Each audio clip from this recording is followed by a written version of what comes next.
Όλα άρχισαν εκείνο το πρωινό που ο γιος μου Γιώργος μπήκε στην κουζίνα με εκείνο το ύφος που δεν αναγνώριζα. Η Δέσποινα, η νύφη μου, ερχόταν πίσω του με ένα χαμόγελο που δεν έφτανε στα μάτια της. «Μητέρα, πρέπει να μιλήσουμε», είπε χωρίς καν να χαιρετήσει κανονικά. Κάθισα στο τραπέζι της κουζίνας, το ίδιο τραπέζι όπου τον φρόντισα μόνη μου τα τελευταία 3 χρόνια, αφότου έφυγε ο Νίκος, και περίμενα. Αυτό που άκουσα στη συνέχεια με χτύπησε σαν αστραπή. «Από σήμερα η γυναίκα μου και η πεθερά μου θα μείνουν εδώ. Τα έχουμε αποφασίσει όλα». Οι λέξεις βγήκαν από το στόμα του να ήταν το πιο φυσικό πράγμα του κόσμου, σαν να ήταν δικό του το σπίτι όπου έζησα 45 χρόνια. Η Δέσποινα στεκόταν εκεί, μελετούσε το κινητό της, ενώ εκείνος συνέχιζε να μιλά για απαραίτητες αλλαγές και νέα οικογενειακή οργάνωση. Δεν είπα τίποτα, απλά παρατήρησα τον γιο μου, εκείνο το αγοράκι που κούναγα στην αγκαλιά μου όταν είχε πυρετό, που πήγαινα στο σχολείο κάθε μέρα, που βοήθησα με τα μαθήματα, να με κοιτάζει σαν να ήμουν ανεπιθύμητη ενοικιάστρια. Η κυρία Ευαγγελία θα καταλάβει το πίσω δωμάτιο και η Δέσποινα χρειάζεται το γραφείο για να δουλέψει από το σπίτι, εξήγησε, σαν να αναδιοργάνωνε έπιπλα, όχι ζωές. Εκείνη τη στιγμή ένιωσα κάτι να σπάει μέσα στο στήθος μου.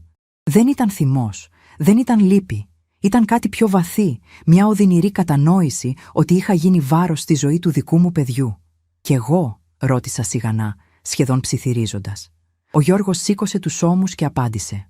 «Εσύ θα μείνεις στο μικρότερο δωμάτιο, είναι πιο πρακτικό για την ηλικία σου». Η Δέσποινα επιτέλους σήκωσε τα μάτια από το κινητό και πρόσθεσε. «Θα είναι καλό να έχουμε περισσότερο κόσμο για να βοηθάει με το σπίτι, κυρία Σοφία. Δεν θα χρειάζεται να ανησυχείτε τόσο πολύ». Η ηρωνία ήταν σκληρή. Εγώ που πάντα φρόντιζα τα πάντα μόνη μου, τώρα θα ήμουν η βοηθός στο δικό μου σπίτι. Όταν έφυγαν να φέρουν τα πράγματα της πεθεράς της Δέσποινας, έμεινα μόνη στην σιωπηλή κουζίνα. Κοίταξα γύρω μου, βλέποντας κάθε γωνιά που ήξερα απ' έξω και ανακατοτά, κάθε σημάδι στον τοίχο που έλεγε την οικογενειακή μας ιστορία.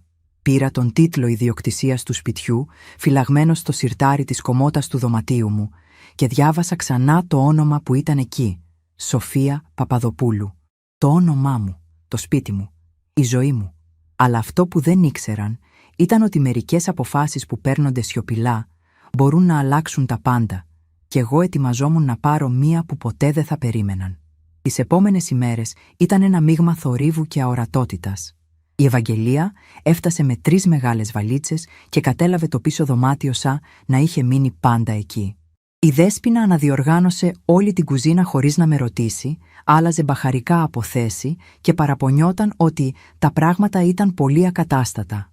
Βρέθηκα να περπατάω στο δικό μου σπίτι σαν ξένη, να ζητάω άδεια να χρησιμοποιήσω την κουζίνα που πάντα ήταν δική μου, να με αγνοούν στις συζητήσεις που γίνονταν στο σαλόνι όπου μεγάλωσα τον γιο μου. Ο Γιώργος γυρνούσε από τη δουλειά και χαιρετούσε την πεθερά με ένα χαμόγελο που δεν έβλεπα εδώ και χρόνια, ρωτώντας αν χρειαζόταν κάτι, αν ένιωθε άνετα. Στο πρωινό, καθισμένη στη γωνιά του τραπεζιού που είχε γίνει η θέση μου, παρατηρούσα τις συζητήσεις να κυλούν γύρω μου, σαν να ήμουν κομμάτι της επίπλωσης. Η Δέσποινα μιλούσε για τα σχέδια δουλειάς της. Η Ευαγγελία παραπονιόταν για το θόρυβο των γειτόνων. Ο Γιώργος γελούσε και συμμετείχε ενθουσιωδώς. Όταν προσπαθούσα να συνεισφέρω με κάποιο σχόλιο, η σιωπή έπεφτε στο τραπέζι σαν βαριά πέτρα. «Μητέρα, θα μπορούσες να πας στο παντοπολείο σήμερα. Μας λείπουν μερικά πράγματα», έλεγε ο Γιώργος, δίνοντάς μου μία λίστα χωρίς καν να κοιτάξει στα μάτια μου. Εγώ που πάντα έκανα τα ψώνια από δική μου επιλογή, τώρα δεχόμουν εντολές για το τι να αγοράσω στο δικό μου σπίτι, με τα δικά μου χρήματα. Οι αναμνήσεις γύριζαν σαν κύματα στην παληρία. Θυμόμουν τη μέρα που γεννήθηκε ο Γιώργος, πώς ο Νίκος κράτησε το χέρι μου στο νοσοκομείο και είπε «Η οικογένειά μας άρχισε σήμερα, Σοφία». Θυμόμουν τις νύχτες που έμεινα ξάγρυπνη όταν είχε πυρετό, τα Σαββατοκύριακα που περάσαμε μαζί χτίζοντας το δεντράκι του στον κήπο. Θυμόμουν πως δούλευα διπλές βάρδιες για να πληρώσω τις σπουδές του, πως οικονόμησα κάθε δραχμή για να έχει καλύτερη ζωή από τη δική μας. Τώρα, το ίδιο αγοράκι που μεγάλωσα με τόσο πολύ αγάπη με αντιμετώπιζε σαν βάρος, σαν κάποιον που χαλούσε τα ενήλικα σχέδιά του. Το βράδυ, ξαπλωμένη στο κρεβάτι του μικρότερου δωματίου που πριν χρησιμοποιούσαμε σαν αποθήκη, άκουγα τα γέλια που έρχονταν από το σαλόνι και ένιωθα μια μοναξιά που με χτυπούσε βαθιά. Για 45 χρόνια αυτό το σπίτι ήταν το κέντρο της οικογένειάς μας. Εδώ υποδέχτηκα τον Γιώργο στην αγκαλιά μου όταν γυρίσαμε από τη μεευτήριο, εδώ ο Νίκος έδωσε τις τελευταίες του ανάσες, εδώ χτίσαμε αναμνήσεις που έμοιαζαν αιώνιες. Τώρα με αντιμετώπιζαν σαν ανεπιθύμητη επισκέπτρια στη δική μου ζωή. Αλλά σε εκείνη τη σιωπή του μεσονυχτίου κάτι μέσα μου άρχισε να ξυπνάει. Μία αποφασιστικότητα που δεν ήξερα ότι υπήρχε ακόμα. Την επομένη εβδομάδα η κατάσταση χειροτέρεψε ακόμα περισσότερο. Η Ευαγγελία είχε φέρει τα δικά της πράγματα και άρχισε να αλλάζει τη διακόσμηση του σπιτιού. Κρέμασε τις δικές της κουρτίνες, έβαλε τα δικά της διακοσμητικά, αντικατέστησε ακόμα και τις φωτογραφίες στην κονσόλα του διαδρόμου με δικές της οικογενειακές στιγμές. Εγώ έβλεπα τη ζωή μου να εξαφανίζεται σταδιακά, να γίνομαι αόρατη στο ίδιο μου το σπίτι. «Σοφία», μου είπε μια μέρα η Ευαγγελία με εκείνη την τσαχπίνικη φωνή που χρησιμοποιούσε όταν έδινα εντολές. «Πρέπει να μάθεις να προσαρμόζεσαι. Στην ηλικία μας χρειαζόμαστε συντροφιά». Την ώρα του μεσημεριανού, ο Γιώργος έκανε μια ανακοίνωση που σφράγισε οριστικά την απόφασή μου. «Μητέρα, μιλώντας με τη Δέσποινα, νομίζουμε ότι θα ήταν καλύτερα να βρεις ένα μικρότερο μέρος για να μείνεις. Το σπίτι στριμώχνεται και θα ένιωθες καλύτερα σε ένα περιβάλλον πιο κατάλληλο για την ηλικία σου». Η Δέσποινα επιβεβαίωσε με νεύμα ενώ μασούσε το φαγητό που είχα ετοιμάσει. Η Ευαγγελία απλά χαμογέλασε, σαν να είχε κερδίσει ένα βραβείο. «Μπορούμε να βοηθήσουμε να βρούμε ένα ωραίο γκαρσονιέρα», πρόσφερε ο Γιώργος. «Κάτι απλό και χωρίς πολλή ανησυχία για σένα». Άκουσα τα πάντα σιωπηλά, συμφωνώντας με νεύμα κεφαλιού, ενώ από μέσα παίρνω την τελευταία απόφαση που έλειπε. Εκείνο το απόγευμα, ενώ συζητούσαν πού θα έπρεπε να μείνω, πήγα στο συμβολεογράφο και εκκρεμώτησα όλα τα απαραίτητα χαρτιά. Τηλεφώνησα στην αδελφή μου Ελένη που έμενε σε άλλη πόλη και συζητήσαμε μακρά για πρώτη φορά μετά από μήνες. «Πάντα υπάρχει χώρος για σένα εδώ», είπε με τρυφερότητα. Γύρισα σπίτι και ετοίμασα το βραδινό όπως πάντα έκανα, ακούγοντας τις συζητήσεις τους για ανακαινήσεις και αλλαγές στο δικό μου σπίτι, σαν να μην υπήρχα πια εκεί. Στα μεσάνυχτα εκείνης της μέρας, ενώ όλοι κοιμόντουσαν, πήρα μόνο μία μικρή βαλίτσα με τα απαραίτητα και έφυγα σιωπηλά. Όταν ξύπνησαν το πρωί, το μόνο που βρήκαν ήταν μια κλειδωμένη πόρτα και ένα σημείωμα στο γραμματοκιβώτιο. Αυτό που ήταν γραμμένο σε εκείνο το χαρτί θα άλλαζε τη ζωή όλων για πάντα. Το σημείωμα που βρήκαν στο γραμματοκιβώτιο ήταν απλό, γραμμένο με τη δική μου προσεκτική γραφή. «Γιώργο, το σπίτι τώρα είναι ελεύθερο για τις αλλαγές σου. Τα κλειδιά είναι στον κύριο Μιχάλη, τον δικηγόρο. Όταν θέλατε να φύγω, δεν σκεφτήκατε να με ρωτήσετε πού. Τώρα δεν χρειάζεται να ανησυχείτε πια για αυτό. Η συμφωνία πώλησης έχει ήδη υπογραφεί. Σοφία».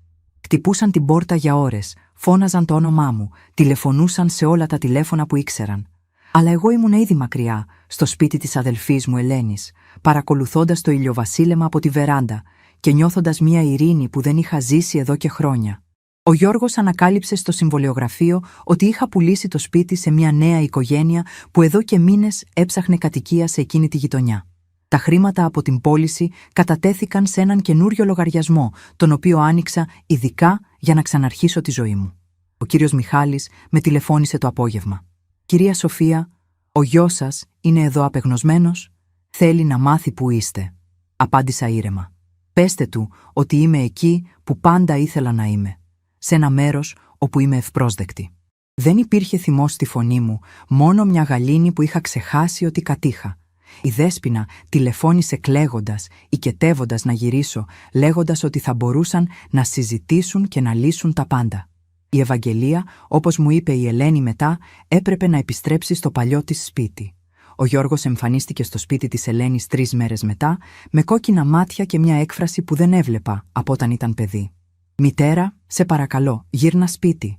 Μπορούμε να μείνουμε όλοι μαζί, όπως θέλεις εσύ». Τον κοίταξα μέσα από το παράθυρο. Αυτόν τον άντρα που κάποτε ήταν το μωρό μου, και ένιωσα κάτι που δεν ήταν αγάπη ούτε θυμός. Ήταν μια ήπια λύπη για την οικογένεια που θα μπορούσαμε να είμαστε. «Είπες ότι χρειαζόμουν να φύγω από το δικό μου σπίτι για να μπορείτε να είστε ευτυχισμένοι», απάντησα χωρίς να ανοίξω την πόρτα. «Τώρα μπορείτε να είστε ευτυχισμένοι με τον τρόπο που θέλατε». Έμεινε εκεί στέκοντας για μια ώρα, περιμένοντας να αλλάξω γνώμη, να γυρίσω στη μητέρα που πάντα υποχωρούσε, που πάντα συγχωρούσε. Αλλά αυτή τη φορά, η γυναίκα που κοίταζε από το παράθυρο είχε μάθει ένα σημαντικό μάθημα. Μερικές πόρτες, όταν κλείσουν, δεν θα πρέπει να ανοίξουν ξανά. Θέλατε να εξαφανιστώ, έτσι ακριβώς αυτό έκανα. Αυτό που δεν περίμεναν ήταν ότι η εξαφάνισή μου δεν θα ήταν σιωπηλή υποχώρηση, αλλά επιλογή δύναμης. Όταν ο Γιώργος συνειδητοποίησε ότι δεν θα γύριζα, προσπάθησε να ακυρώσει την πώληση, να με κάνει να αισθανθώ ένοχη, να με χειραγωγήσει με γλυκά λόγια, όπως έκανε πάντα. Αλλά αυτή τη φορά η Σοφία Παπαδοπούλου που του απαντούσε στο τηλέφωνο ήταν διαφορετική. Ήταν γυναίκα που είχε θυμηθεί την αξία της, που είχε ανακαλύψει ότι η αγάπη που δεν σεβάστηκε δεν άξιζε τον πόνο που κόστιζε. Οι μέρες που ακολούθησαν ήταν ένα μείγμα από θόρυβο και αορατότητα που με έκανε να αισθάνομαι σαν φάντασμα στο δικό μου σπίτι. Η Ευαγγελία είχε εγκατασταθεί στο πίσω δωμάτιο, όχι μόνο με τις βαλίτσες της, αλλά και με μια στάση που έδειχνε ότι θεωρούσε τον εαυτό της την κυρία του σπιτιού. Κάθε πρωί ξυπνούσε με ένα πρόγραμμα που περιλάμβανε αναδιοργάνωση κάθε γωνιάς που έβρισκε ακατάστατη. Η Δέσποινα, από την άλλη, είχε μεταμορφώσει την κουζίνα σε δικό της βασίλειο, αλλάζοντας τη θέση των πιάτων, των μπαχαρικών, ακόμα και των τραπεζομάντιλων που είχα ράψει με τα χέρια μου 30 χρόνια πριν. «Σοφία», μου είπε η Ευαγγελία εκείνο το πρωί, που βρήκε τα παλιά μου φωτογραφικά άλμπουμ στο ντουλάπι του διαδρόμου, «αυτά τα παλιά πράγματα πιάνουν πολύ χώρο. Θα ήταν καλύτερα να τα βάλουμε στην αποθήκη». Στα χέρια της κρατούσε το άλμπουμ με τις φωτογραφίες του γάμου μου και του Νίκου, τις πρώτες φωτογραφίες του Γιώργου ως μωρό, όλες εκείνες τις στιγμές που αποτελούσαν την ιστορία της ζωής μου. «Είναι οικογενειακές αναμνήσεις», είπα με φωνή που έτρεμε ελαφρά. «Φυσικά κατανοώ», απάντησε με εκείνο το χαμόγελο που δεν έφτανε ποτέ στα μάτια της. «Αλλά τώρα που έχουμε νέες οικογενειακές δυναμικές, χρειαζόμαστε χώρο για νέες αναμνήσεις». Το πρωινό εκείνης της ημέρας ήταν ιδιαίτερα οδυνηρό. Καθισμένη στη γωνιά του τραπεζιού, η θέση που σιωπηρά μου είχε ανατεθεί, παρακολουθούσα την οικογένεια που κάποτε ήταν δική μου να κάνει σχέδια για τη μέρα χωρίς να με συμπεριλάβει. Ο Γιώργος διάβαζε τις ειδήσεις στο κινητό του, ενώ έτρωγε τα αυγά που είχα μαγειρέψει.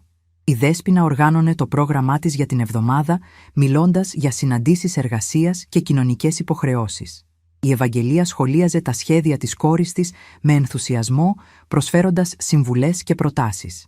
Κανείς δεν με ρώτησε για τα δικά μου σχέδια, κανείς δεν ενδιαφέρθηκε αν είχα κάτι να πω.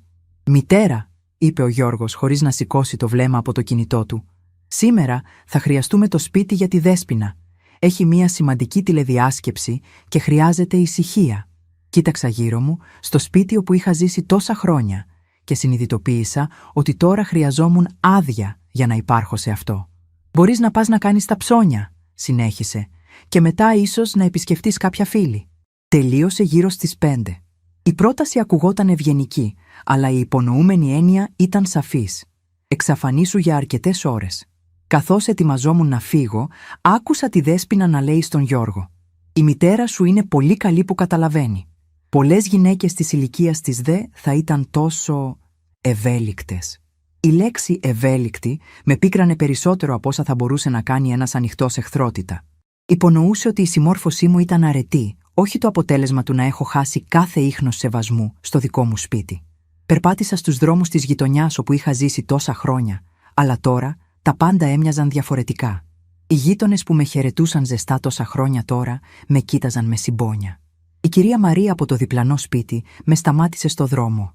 «Σοφία μου, πώς θα πας με τη νέα συμβίωση?»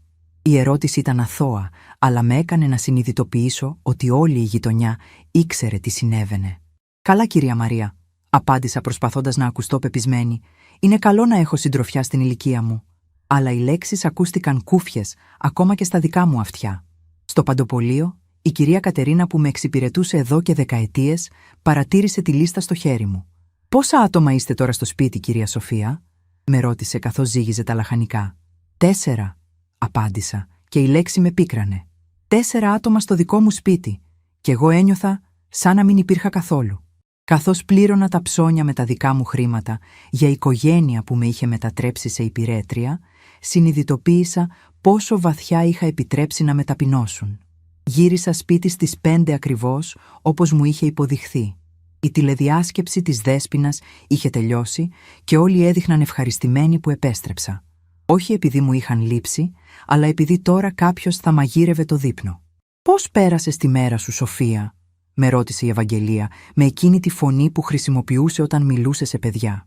«Καλά», απάντησα και άρχισα να ετοιμάζω το φαγητό χωρίς κανείς να προσφερθεί να βοηθήσει. Ενώ μαγείρευα, οι αναμνήσεις άρχισαν να επιστρέφουν σαν κύματα στην ακτή. Θυμήθηκα τη μέρα που ο Γιώργος γεννήθηκε, πώς το νοσοκομείο έμοιαζε με παλάτι όταν κράτησα το δικό μου παιδί για πρώτη φορά. Ο Νίκος έκλαιγε από χαρά και μου είπε «Σοφία, μας έδωσε ο Θεός το μεγαλύτερο δώρο». Θυμήθηκα πως επέστρεψα σπίτι μετά από 3 μέρες στο νοσοκομείο και έκανα τα πάντα για να φτιάξω το πιο όμορφο βρεφικό δωμάτιο που μπορούσα με τα λίγα χρήματα που είχαμε. Ράβοντας κουρτίνες μέχρι αργά τη νύχτα, βάφοντας τους τοίχους με χρώματα που θα έκαναν τον μικρό μας κόσμο πιο φωτεινό. Θυμήθηκα τις νύχτες που έμενα ξάγρυπνη όταν ο Γιώργος είχε πυρετό, πώς τον κρατούσα στην αγκαλιά μου και του τραγουδούσα μέχρι να κοιμηθεί. Τις πρώτες του μέρες στο σχολείο, όταν έκλαιγε που δεν ήθελε να με αφήσει και πώς εγώ έκλαιγα κρυφά στο σπίτι από τη συγκίνηση που μεγάλωνε. Θυμήθηκα τα γενέθλιά του όταν έγινε 10 ετών και μου είπε «Μαμά, όταν μεγαλώσω θα σε φροντίζω εγώ. Δεν θα σε αφήσω ποτέ μόνη σου». Τότε τον πίστεψα. Τότε πίστευα ότι η αγάπη που έδινα θα γυρίσει σε μένα όταν τη χρειαστώ. Οι σκέψεις μου διακόπηκαν από τη φωνή της Δέσποινας. «Σοφία, ξέχασες το αλάτι στο φαγητό. Μπορείς να το φτιάξεις». Δεν ήταν ερώτηση, ήταν εντολή. Και εγώ, όπως πάντα, υπάκουσα. Προσθήκα αλάτι στο φαγητό που είχα μαγειρέψει με αγάπη και παρατήρησα πως η οικογένεια μου το έτρωγε χωρίς καν ένα ευχαριστώ. Η σιωπή στο τραπέζι ήταν βαριά, γεμάτη από ανίποτες αλήθειες και αποσιωπημένες πληγές.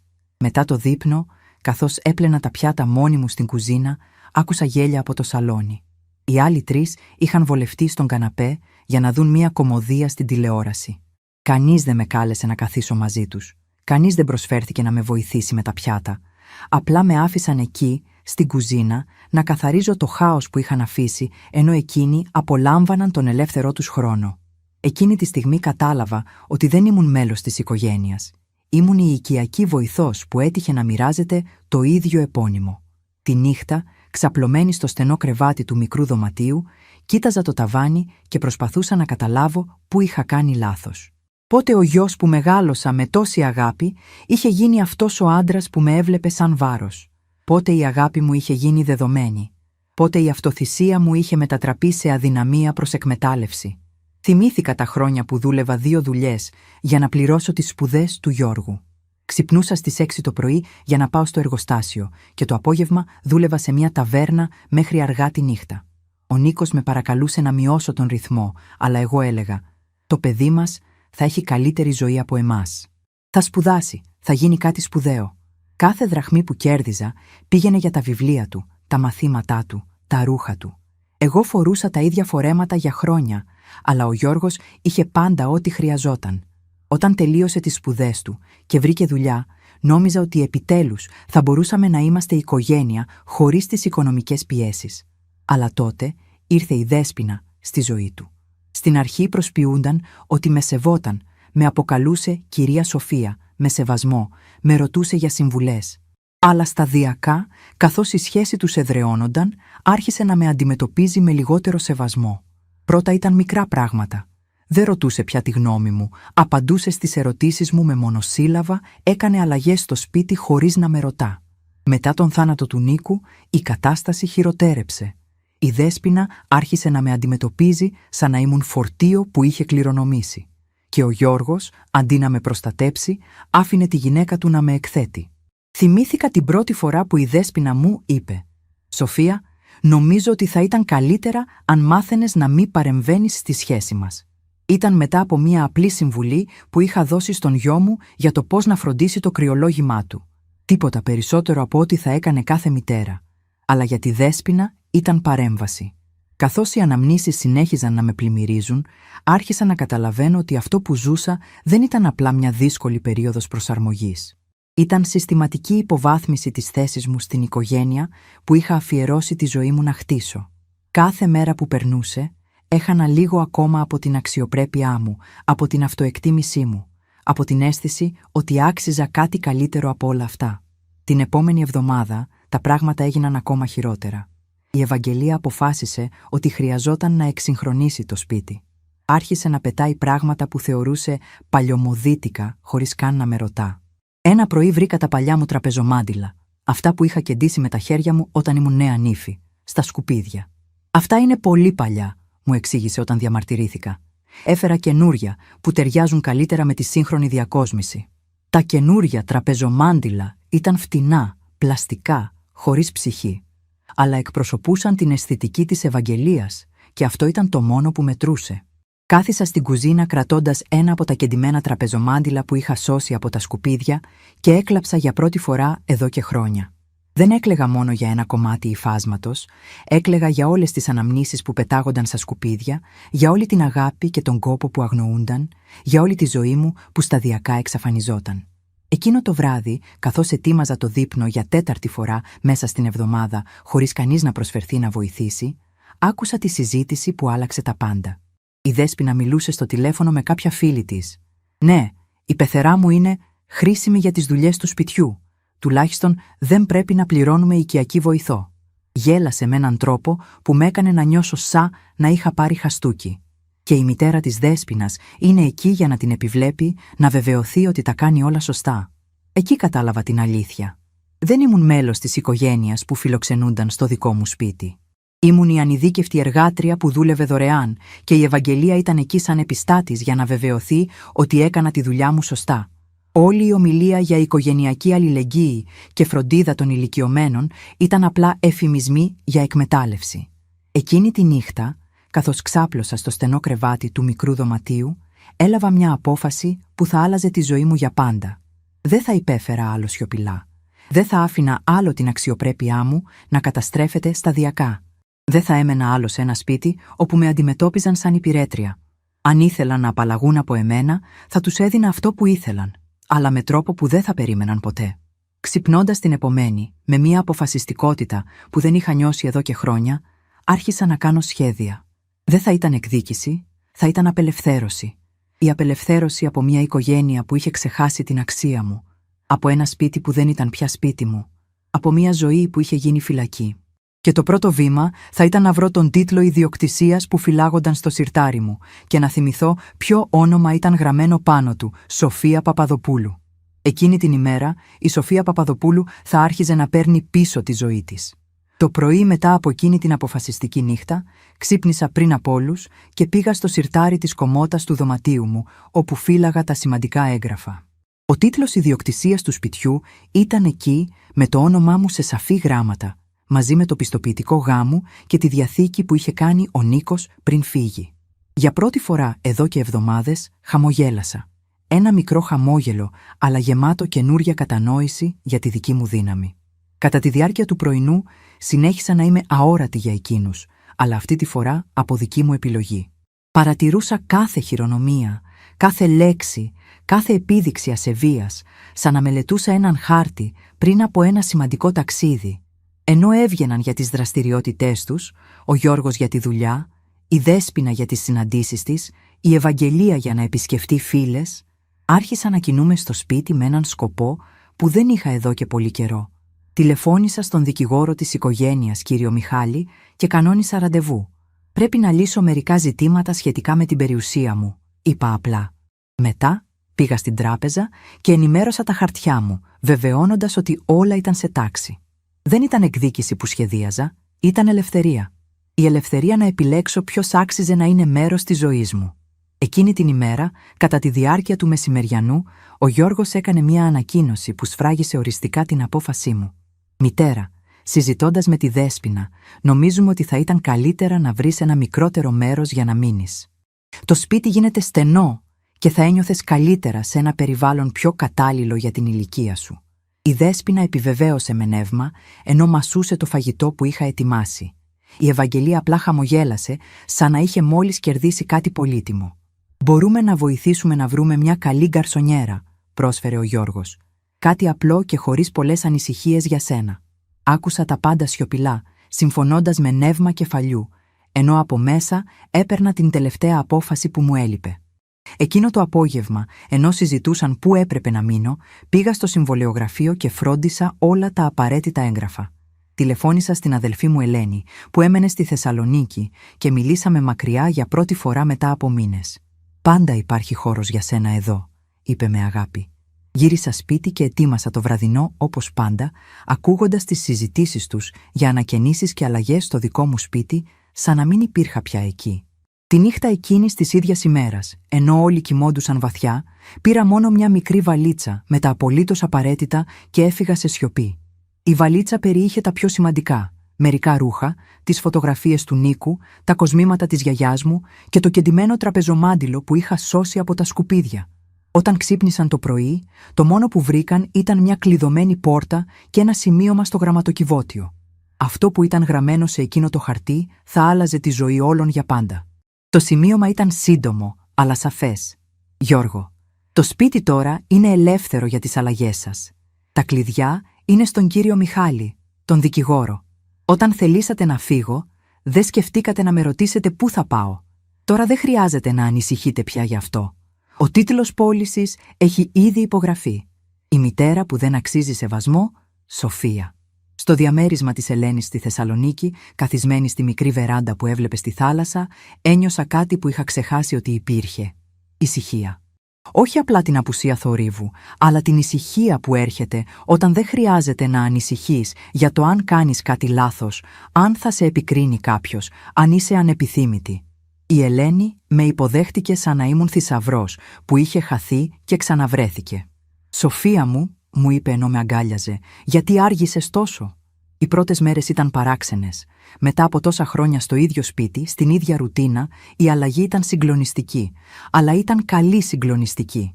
Κάθε πρωί ξυπνούσα και για μια στιγμή ξεχνούσα πού ήμουν, περιμένοντας να ακούσω τη φωνή της Δέσποινας να μου δίνει εντολές ή της Ευαγγελίας να παραπονιέται για κάτι. Ανταυτού, άκουγα το απαλό και λάιδισμα των πουλιών από τον κήπο της Ελένης και τη γλυκιά φωνή της αδελφής μου να με καλεί για καφέ. Τη δεύτερη μέρα, ο κύριος Μιχάλης με τηλεφώνησε. «Κυρία Σοφία», είπε με φωνή που ανακάτευε απορία και θαυμασμό, «ο γιος σας ήρθε στο γραφείο σήμερα το πρωί. Είναι αρκετά ανήσυχος».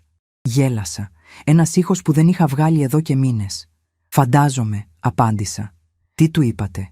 «Ότι η μητέρα του είναι ελεύθερη να κάνει ό,τι θέλει με τη δική της περιουσία και ότι η συμφωνία πώλησης είναι νομικά δεσμευτική». Την τρίτη μέρα, το τηλέφωνο της Ελένης άρχισε να χτυπά ασταμάτητα. Η Δέσποινα, η Ευαγγελία και ιδιαίτερα ο Γιώργος προσπαθούσαν απεγνωσμένα να βρουν τρόπο να επικοινωνήσουν μαζί μου. Η Ελένη απαντούσε ευγενικά αλλά σταθερά.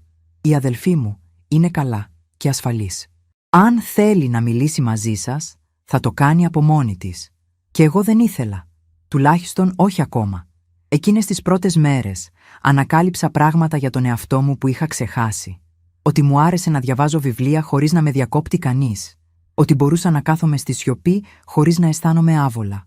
Ότι μπορούσα να φτιάχνω καφέ μόνο για τον εαυτό μου χωρίς να χρειάζεται να υπολογίζω τις προτιμήσεις άλλων. Μικρά πράγματα που ένιωσαν σαν πολυτέλεια. Η Ελένη εργαζόταν σε ένα μικρό λογιστικό γραφείο και κάθε απόγευμα που γύριζε μου διηγιόταν την ημέρα της. Όχι με τον τρόπο που μιλούσε στην γριούλα που έπρεπε να ανεχθούν, αλλά σαν να μιλούσε στην αδελφή της, στη φίλη της, στον άνθρωπο που την ενδιέφερε. «Πώς πέρασες τη μέρα σου, Σοφία?» με ρωτούσε κάθε μέρα και η ερώτηση ήταν πραγματική, όχι τυπική. Την πέμπτη μέρα, ο Γιώργος εμφανίστηκε στο κατόφλι της Ελένης. Τον είδα από το παράθυρο να στέκεται εκεί με την ίδια στάση που είχε όταν ήταν μικρός και είχε κάνει κάτι λάθος. Η καρδιά μου πήδηξε για μια στιγμή, παρά όλα όσα είχαν γίνει, ήταν ακόμα το παιδί μου. Αλλά τότε θυμήθηκα τις τελευταίες εβδομάδες, τον τρόπο που με κοίταζε σαν βάρος, τις λέξεις που είπε για το ότι έπρεπε να βρω κάπου αλλού να μείνω και η στιγμιαία αδυναμία πέρασε. «Σοφία», μου είπε η Ελένη απαλά, «ο γιος σου είναι εδώ». «Το ξέρω», απάντησα χωρίς να κοιτάξω από το παράθυρο. «Τι θέλεις να κάνω?» «Τίποτα», είπα. «Αν θέλει να μου μιλήσει, μπορεί να περιμένει. Έχω περιμένει εγώ εδώ και μήνες να με αντιμετωπίσει σαν μητέρα του. Τώρα είναι η σειρά του να περιμένει». Ο Γιώργος έμεινε έξω για 2 ώρες.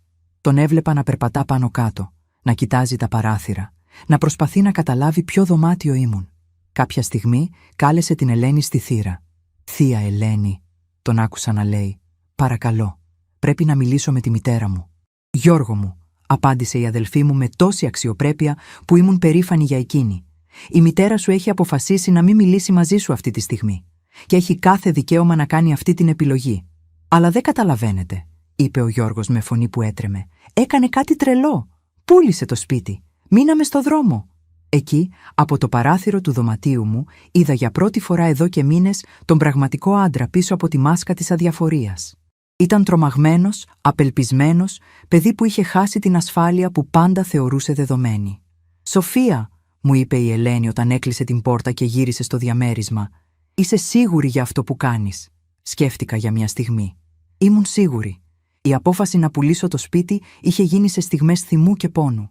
Αλλά τώρα, καθώς καθόμουν στο σαλόνι της αδελφής μου, ένιωθα περισσότερη ησυχία από όση είχα νιώσει εδώ και χρόνια. «Ναι», απάντησα. «Είμαι σίγουρη. Για πρώτη φορά εδώ και πολλά χρόνια. Είμαι απόλυτα σίγουρη». Την 7η μέρα, η Δέσποινα προσπάθησε διαφορετική τακτική. Τηλεφώνησε στην Ελένη κλαίγοντας. «Θεία Ελένη», την άκουσα να λέει μέσα από το ακουστικό, «παρακαλώ, βοηθήστε μας. Δεν είχαμε πρόθεση να πληγώσουμε τη μητέρα του Γιώργου.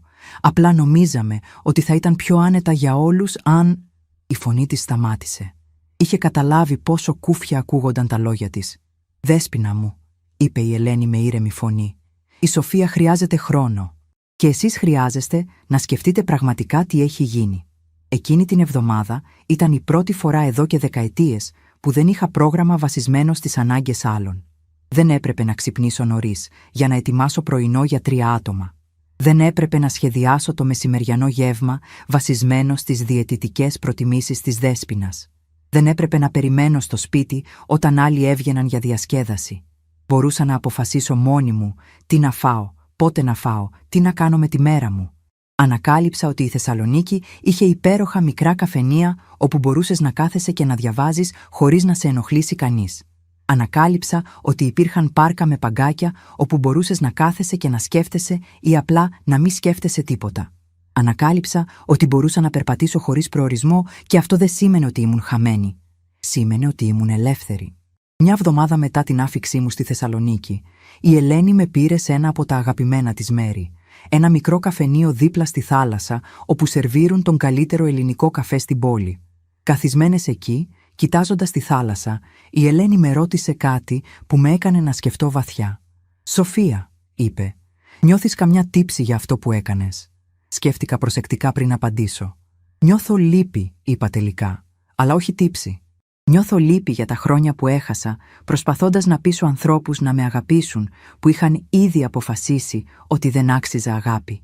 Νιώθω λύπη για τις φορές που δέχτηκα να με αντιμετωπίζουν σαν λιγότερο άνθρωπο επειδή φοβόμουν τη μοναξιά.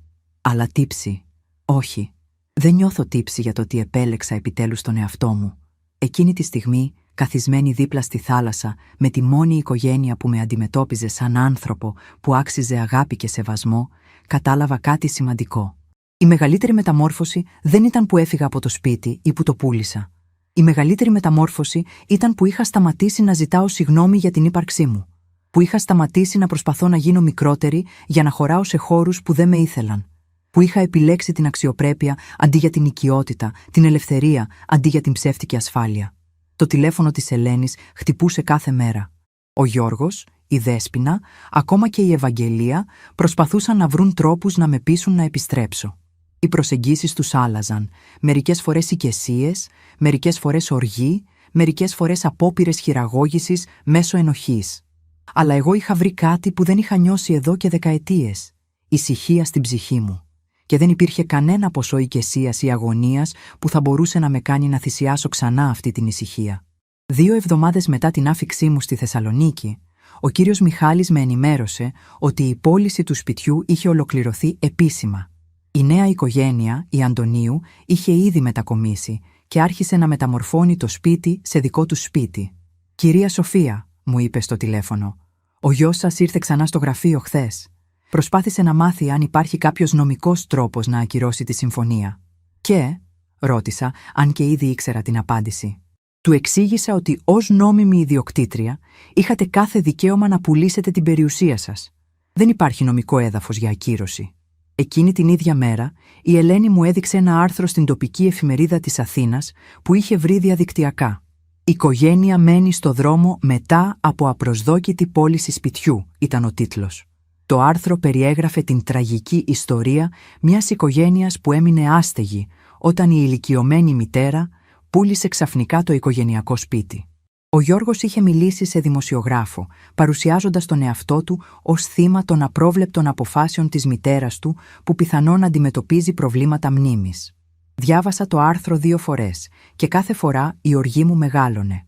Όχι μόνο είχε προσπαθήσει να με παρουσιάσει σαν να είχα προβλήματα υγείας, αλλά είχε εντελώς παραλείψει να αναφέρει γιατί είχα πάρει αυτή την απόφαση. Δεν είχε καμία αναφορά στο πώς με αντιμετώπιζε, στο πώς με έκανε να νιώθω ανεπιθύμητη στο δικό μου σπίτι, στο πώς μου είπε να βρω κάπου αλλού να μείνω. Στο άρθρο ήμουνα μια γριά που είχε τρελαθεί και είχε καταστρέψει τη ζωή της αθώας οικογένειάς της. «Θέλεις να απαντήσεις?» με ρώτησε η Ελένη. «Να πεις τη δική σου εκδοχή της ιστορίας», σκέφτηκα για μια στιγμή. Μέρος μου ήθελε να τηλεφωνήσει στον δημοσιογράφο και να του εξηγήσει την αλήθεια. Αλλά τότε συνειδητοποίησα κάτι σημαντικό. «Όχι», είπα. «Δεν έχω ανάγκη να δικαιολογήσω τις αποφάσεις μου σε κανέναν. Οι άνθρωποι που με αγαπούν θα με πιστέψουν χωρίς εξηγήσεις και όσοι δεν με αγαπούν δεν θα με πιστέψουν ανεξάρτητα από όσα θα πω». Την τρίτη εβδομάδα άρχισα να λαμβάνω τηλεφωνήματα από άλλα μέλη της οικογένειας και φίλους που είχαν διαβάσει το άρθρο. Η ξαδέλφη μου Μαρία από την Πάτρα τηλεφώνησε ανήσυχη. «Σοφία, είδα στην εφημερίδα. Είναι αλήθεια ότι έχεις προβλήματα με τη μνήμη σου». Της εξήγησα ήρεμα την πραγματική κατάσταση. «Μαρία μου», της είπα, «η μνήμη μου είναι τέλεια. Θυμάμαι κάθε μέρα που περνούσα μόνη μου στην κουζίνα ενώ η οικογένειά μου γελούσε στο σαλόνι. Θυμάμαι κάθε φορά που μου μιλήσανε σαν να ήμουν το βάρος που έπρεπε να ανεχτούν». Η φίλη μου από τη γειτονιά, κυρία Κατερίνα, τηλεφώνησε επίσης. «Σοφία μου», είπε με φωνή γεμάτη συμπάθεια, «όλη η γειτονιά μιλά. Λένε ότι ο Γιώργος και η οικογένειά του μένουν προσωρινά σε ένα μικρό διαμέρισμα που νοικιάζουν με το μήνα. Η Δέσποινα παραπονιέται σε όσους θέλουν να την ακούσουν ότι τώρα πρέπει να κάνει όλες τις δουλειές του σπιτιού μόνη της. Για κάποιο λόγο, αυτή η πληροφορία δεν με έκανε να νιώσω κακά όπως τα περίμενα. Αντιθέτως, ένιωσα μια παράξενη ικανοποίηση. Επιτέλους κατάλαβε τι σημαίνει να κάνεις όλη τη δουλειά μόνη σου. Στο τέλος του μήνα συνέβη κάτι που δεν περίμενα. Ο Γιώργος εμφανίστηκε ξανά στο κατόφλι της Ελένης, αλλά αυτή τη φορά δεν ήταν μόνος. Είχε φέρει τη Δέσποινα μαζί του και οι δύο έδειχναν συντετριμμένοι. Τα ρούχα του Γιώργου δεν ήταν σιδερωμένα όπως συνήθως και η Δέσποινα δεν είχε το συνηθισμένο της περιποιημένο στυλ. Φαίνονταν κουρασμένοι, ηττημένοι, σαν να είχαν περάσει εβδομάδες χωρίς σωστό ύπνο. «Θεία Ελένη», είπε ο Γιώργος όταν η αδελφή μου άνοιξε την πόρτα, «παρακαλώ, είμαστε εδώ για να ζητήσουμε συγγνώμη και για να παρακαλέσουμε τη μητέρα μου να μας δώσει μια δεύτερη ευκαιρία». Η φωνή του έτρεμε και για μια στιγμή φάνηκε ξανά σαν το μικρό αγόρι που έκλαιγε όταν έσπαγε κάτι και φοβόταν την τιμωρία. Από το παράθυρο του δωματίου μου τους παρακολουθούσα. Η Δέσποινα έκλαιγε αθόρυβα, σκουπίζοντας τα μάτια της με ένα χαρτομάντιλο που φαινόταν να το χρησιμοποιεί εδώ και ώρες. «Κατανοώ ότι κάναμε λάθη», την άκουσα να λέει. «Δεν συνειδητοποιούσα πόσο σημαντική ήσουνα για το κάνεις στο σπίτι. Πόσο δύσκολη είναι πραγματικά η καθημερινότητα». Ήθελα να γελάσω, αλλά δεν το έκανα. Δεν συνειδητοποιούσε πόσο σημαντική ήμουν για το σπίτι. Συνειδητοποιούσε πόσο δύσκολο ήταν να κάνει τη δουλειά που εγώ έκανα δωρεάν. Δεν ήταν συγγνώμη για το πώς με αντιμετώπιζαν σαν άνθρωπο. Ήταν συγγνώμη για το ότι έχασαν την ανειδίκευτη εργάτριά τους. «Μητέρα», είπε ο Γιώργος με φωνή που με έκανε να θυμηθώ όλες τις φορές που είχε βρεθεί σε δύσκολη θέση και είχε γυρίσει σε μένα για να τον σώσω. «Ξέρω ότι τα χαλάσαμε. Ξέρω ότι δεν σε αντιμετωπίσαμε όπως έπρεπε. Αλλά είσαι η μητέρα μου. Είμαι ο γιος σου. Δεν μπορούμε να το λύσουμε αυτό». Η Ελένη ήρθε στο δωμάτιό μου. «Σοφία», μου είπε απαλά, «τι θέλεις να κάνεις?» Κοίταξα τον γιο μου μέσα από το παράθυρο. Εκεί στεκόταν. Ο άντρας που είχα μεγαλώσει, που είχα αγαπήσει περισσότερο από τη ζωή μου, που είχα θυσιάσει τόσα πολλά για εκείνον. Και για μια στιγμή η καρδιά μου μαλάκωσε. Για μια στιγμή σκέφτηκα να κατεβώ και να τον αγκαλιάσω και να συγχωρήσω τα πάντα. Αλλά τότε θυμήθηκα. Θυμήθηκα τις νύχτες που κάθονταν μόνοι στο μικρό δωμάτιο, ενώ εκείνοι διασκέδαζαν στο σαλόνι. Θυμήθηκα τον τρόπο που μου μιλούσε σαν να ήμουν παιδί που χρειαζόταν επίβλεψη. Θυμήθηκα πόσο εύκολα με έκανε να νιώσω ότι ήμουν βάρος, ότι έπρεπε να είμαι ευγνώμων για το ότι μου επέτρεπαν να υπάρχω στο δικό μου σπίτι. «Όχι», είπα στην Ελένη. «Δεν θέλω να τους μιλήσω». Η αδελφή μου με κοίταξε με έκφραση που ανακάτευε κατανόηση και ανησυχία. Είσαι σίγουρη? Απόλυτα, απάντησα. Εάν πραγματικά ήθελαν να με αντιμετωπίσουν σαν μητέρα, σαν άνθρωπο που άξιζε σεβασμό, θα το είχαν κάνει όταν ζούσα μαζί τους. Δεν το έκαναν. Τώρα θέλουν να γυρίσω μόνο επειδή συνειδητοποίησαν πόσα πράγματα έκανα για εκείνους. Αυτό δεν είναι αγάπη. Είναι ανάγκη. Η Ελένη κατέβηκε και μίλησε με τον Γιώργο και τη Δέσποινα για 10 λεπτά. Δεν άκουσα λεπτομέρειες της συζήτησης, αλλά είδα τις αντιδράσεις τους μέσα από το παράθυρο. Ο Γιώργος έγινε κόκκινος και άρχισε να κάνει μεγάλες χειρονομίες. Η Δέσποινα έκλαψε πιο δυνατά. Στο τέλος, έφυγαν με τα κεφάλια σκυμμένα, σαν παιδιά που μόλις είχαν μαθευτεί ότι δεν θα πάρουν το παιχνίδι που ήθελαν. «Τι τους είπες?» ρώτησα την Ελένη όταν γύρισε στο σπίτι. «Την αλήθεια», απάντησε. «Ότι δεν μπορεί κανείς να περιμένει να αντιμετωπίσει κάποιον σαν σκουπίδι και μετά να τον θέλει πίσω όταν συνειδητοποιήσει ότι του είναι χρήσιμος. Ότι η αγάπη δεν είναι διακόπτης που ανοιγοκλίνεις όποτε σε βολεύει». Εκείνο το βράδυ, για πρώτη φορά εδώ και εβδομάδες, ένιωσα ένα βάρος να φεύγει από το στήθος μου. Δεν ήταν η απόφαση να μη δω τον γιο μου που με ανακούφισε. Ήταν το γεγονός ότι είχα επιλέξει τον εαυτό μου. Για πρώτη φορά στη ζωή μου, είχα βάλει την αξιοπρέπειά μου πάνω από την ανάγκη άλλων να με χρησιμοποιήσουν. Τις επόμενες μέρες άρχισα να καταλαβαίνω την πραγματική έκταση των αλλαγών που είχε φέρει η αποχώρησή μου. Η κυρία Κατερίνα με ενημέρωνε τακτικά για τα νέα από τη γειτονιά. Η οικογένεια Αντωνίου είχε ήδη ξεκινήσει να φτιάχνει τον κήπο που είχα παραμελήσει τους τελευταίους μήνες λόγω της κατάστασής μου. Είχαν βάψει το σπίτι σε ένα όμορφο κίτρινο χρώμα και είχαν προσθέσει παγκάκια στη βεράντα. Ακούγοντας αυτές τις λεπτομέρειες, δεν ένιωσα νοσταλγία όπως περίμενα. Αντιθέτως, ένιωσα χαρά που το σπίτι ξανά γίνε σπίτι κάποιου που το εκτιμούσε. «Και ο Γιώργος?» ρώτησα μια μέρα την κυρία Κατερίνα. «Πώς τα πάει?» «Πάει σε διαφορετικό παντοπολείο για ψώνια τώρα», μου είπε. «Λέει ότι ντρέπεται να έρχεται εδώ όπου όλοι γνωρίζουν τι έγινε. Η Δέσποινα έχει αδυνατήσει πολύ. Λένε ότι δεν μαγειρεύει σωστά και τρώνε μόνο έτοιμα φαγητά». Αυτή η πληροφορία με λυπήθηκε για μια στιγμή, αλλά μετά σκέφτηκα. Εγώ έμαθα να μαγειρεύω στα 15 μου. Μπορεί και εκείνη να μάθει στα 42 της. Ένα μήνα μετά την επίσκεψη του Γιώργου στη Θεσσαλονίκη, έλαβα ένα γράμμα από εκείνον. Όχι τηλεφώνημα, όχι μήνυμα μέσω της Ελένης, αλλά ένα χειρόγραφο γράμμα. Το έγγραμμα ήταν 4 σελίδες μακρύ και καθώς το διάβαζα κατάλαβα ότι ήταν το πιο ειλικρινές πράγμα που είχε γράψει ποτέ ο γιος μου. «Αγαπημένη μητέρα», άρχιζε το γράμμα, και μόνο αυτές οι 2 λέξεις με έκαναν να δακρύσω. Εδώ και μήνες δεν με αποκαλούσε αγαπημένη μητέρα. Ήμουν απλά μητέρα ή ακόμα χειρότερα η Σοφία όταν μιλούσε για μένα στη Δέσποινα. Στο γράμμα, ο Γιώργος περιέγραφε πώς η ζωή τους είχε αλλάξει μετά την αποχώρησή μου. «Δεν συνειδητοποιούσα πόσα πράγματα έκανες για μας», έγραφε.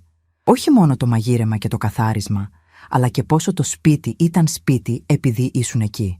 Τώρα που μένουμε σε αυτό το μικρό διαμέρισμα, καταλαβαίνω ότι δεν ήταν το σπίτι που έκανε την οικογένειά μας. Ήσουν εσύ». Συνέχιζε να γράφει για το πόσο δύσκολη είχε γίνει η καθημερινότητα. Πώς η Δέσποινα και εκείνος μαλώνουν συνέχεια για το ποιος θα κάνει τη δουλειά. Πώς το φαγητό που προσπαθούν να μαγειρέψουν δεν έχει τη γεύση του δικού μου.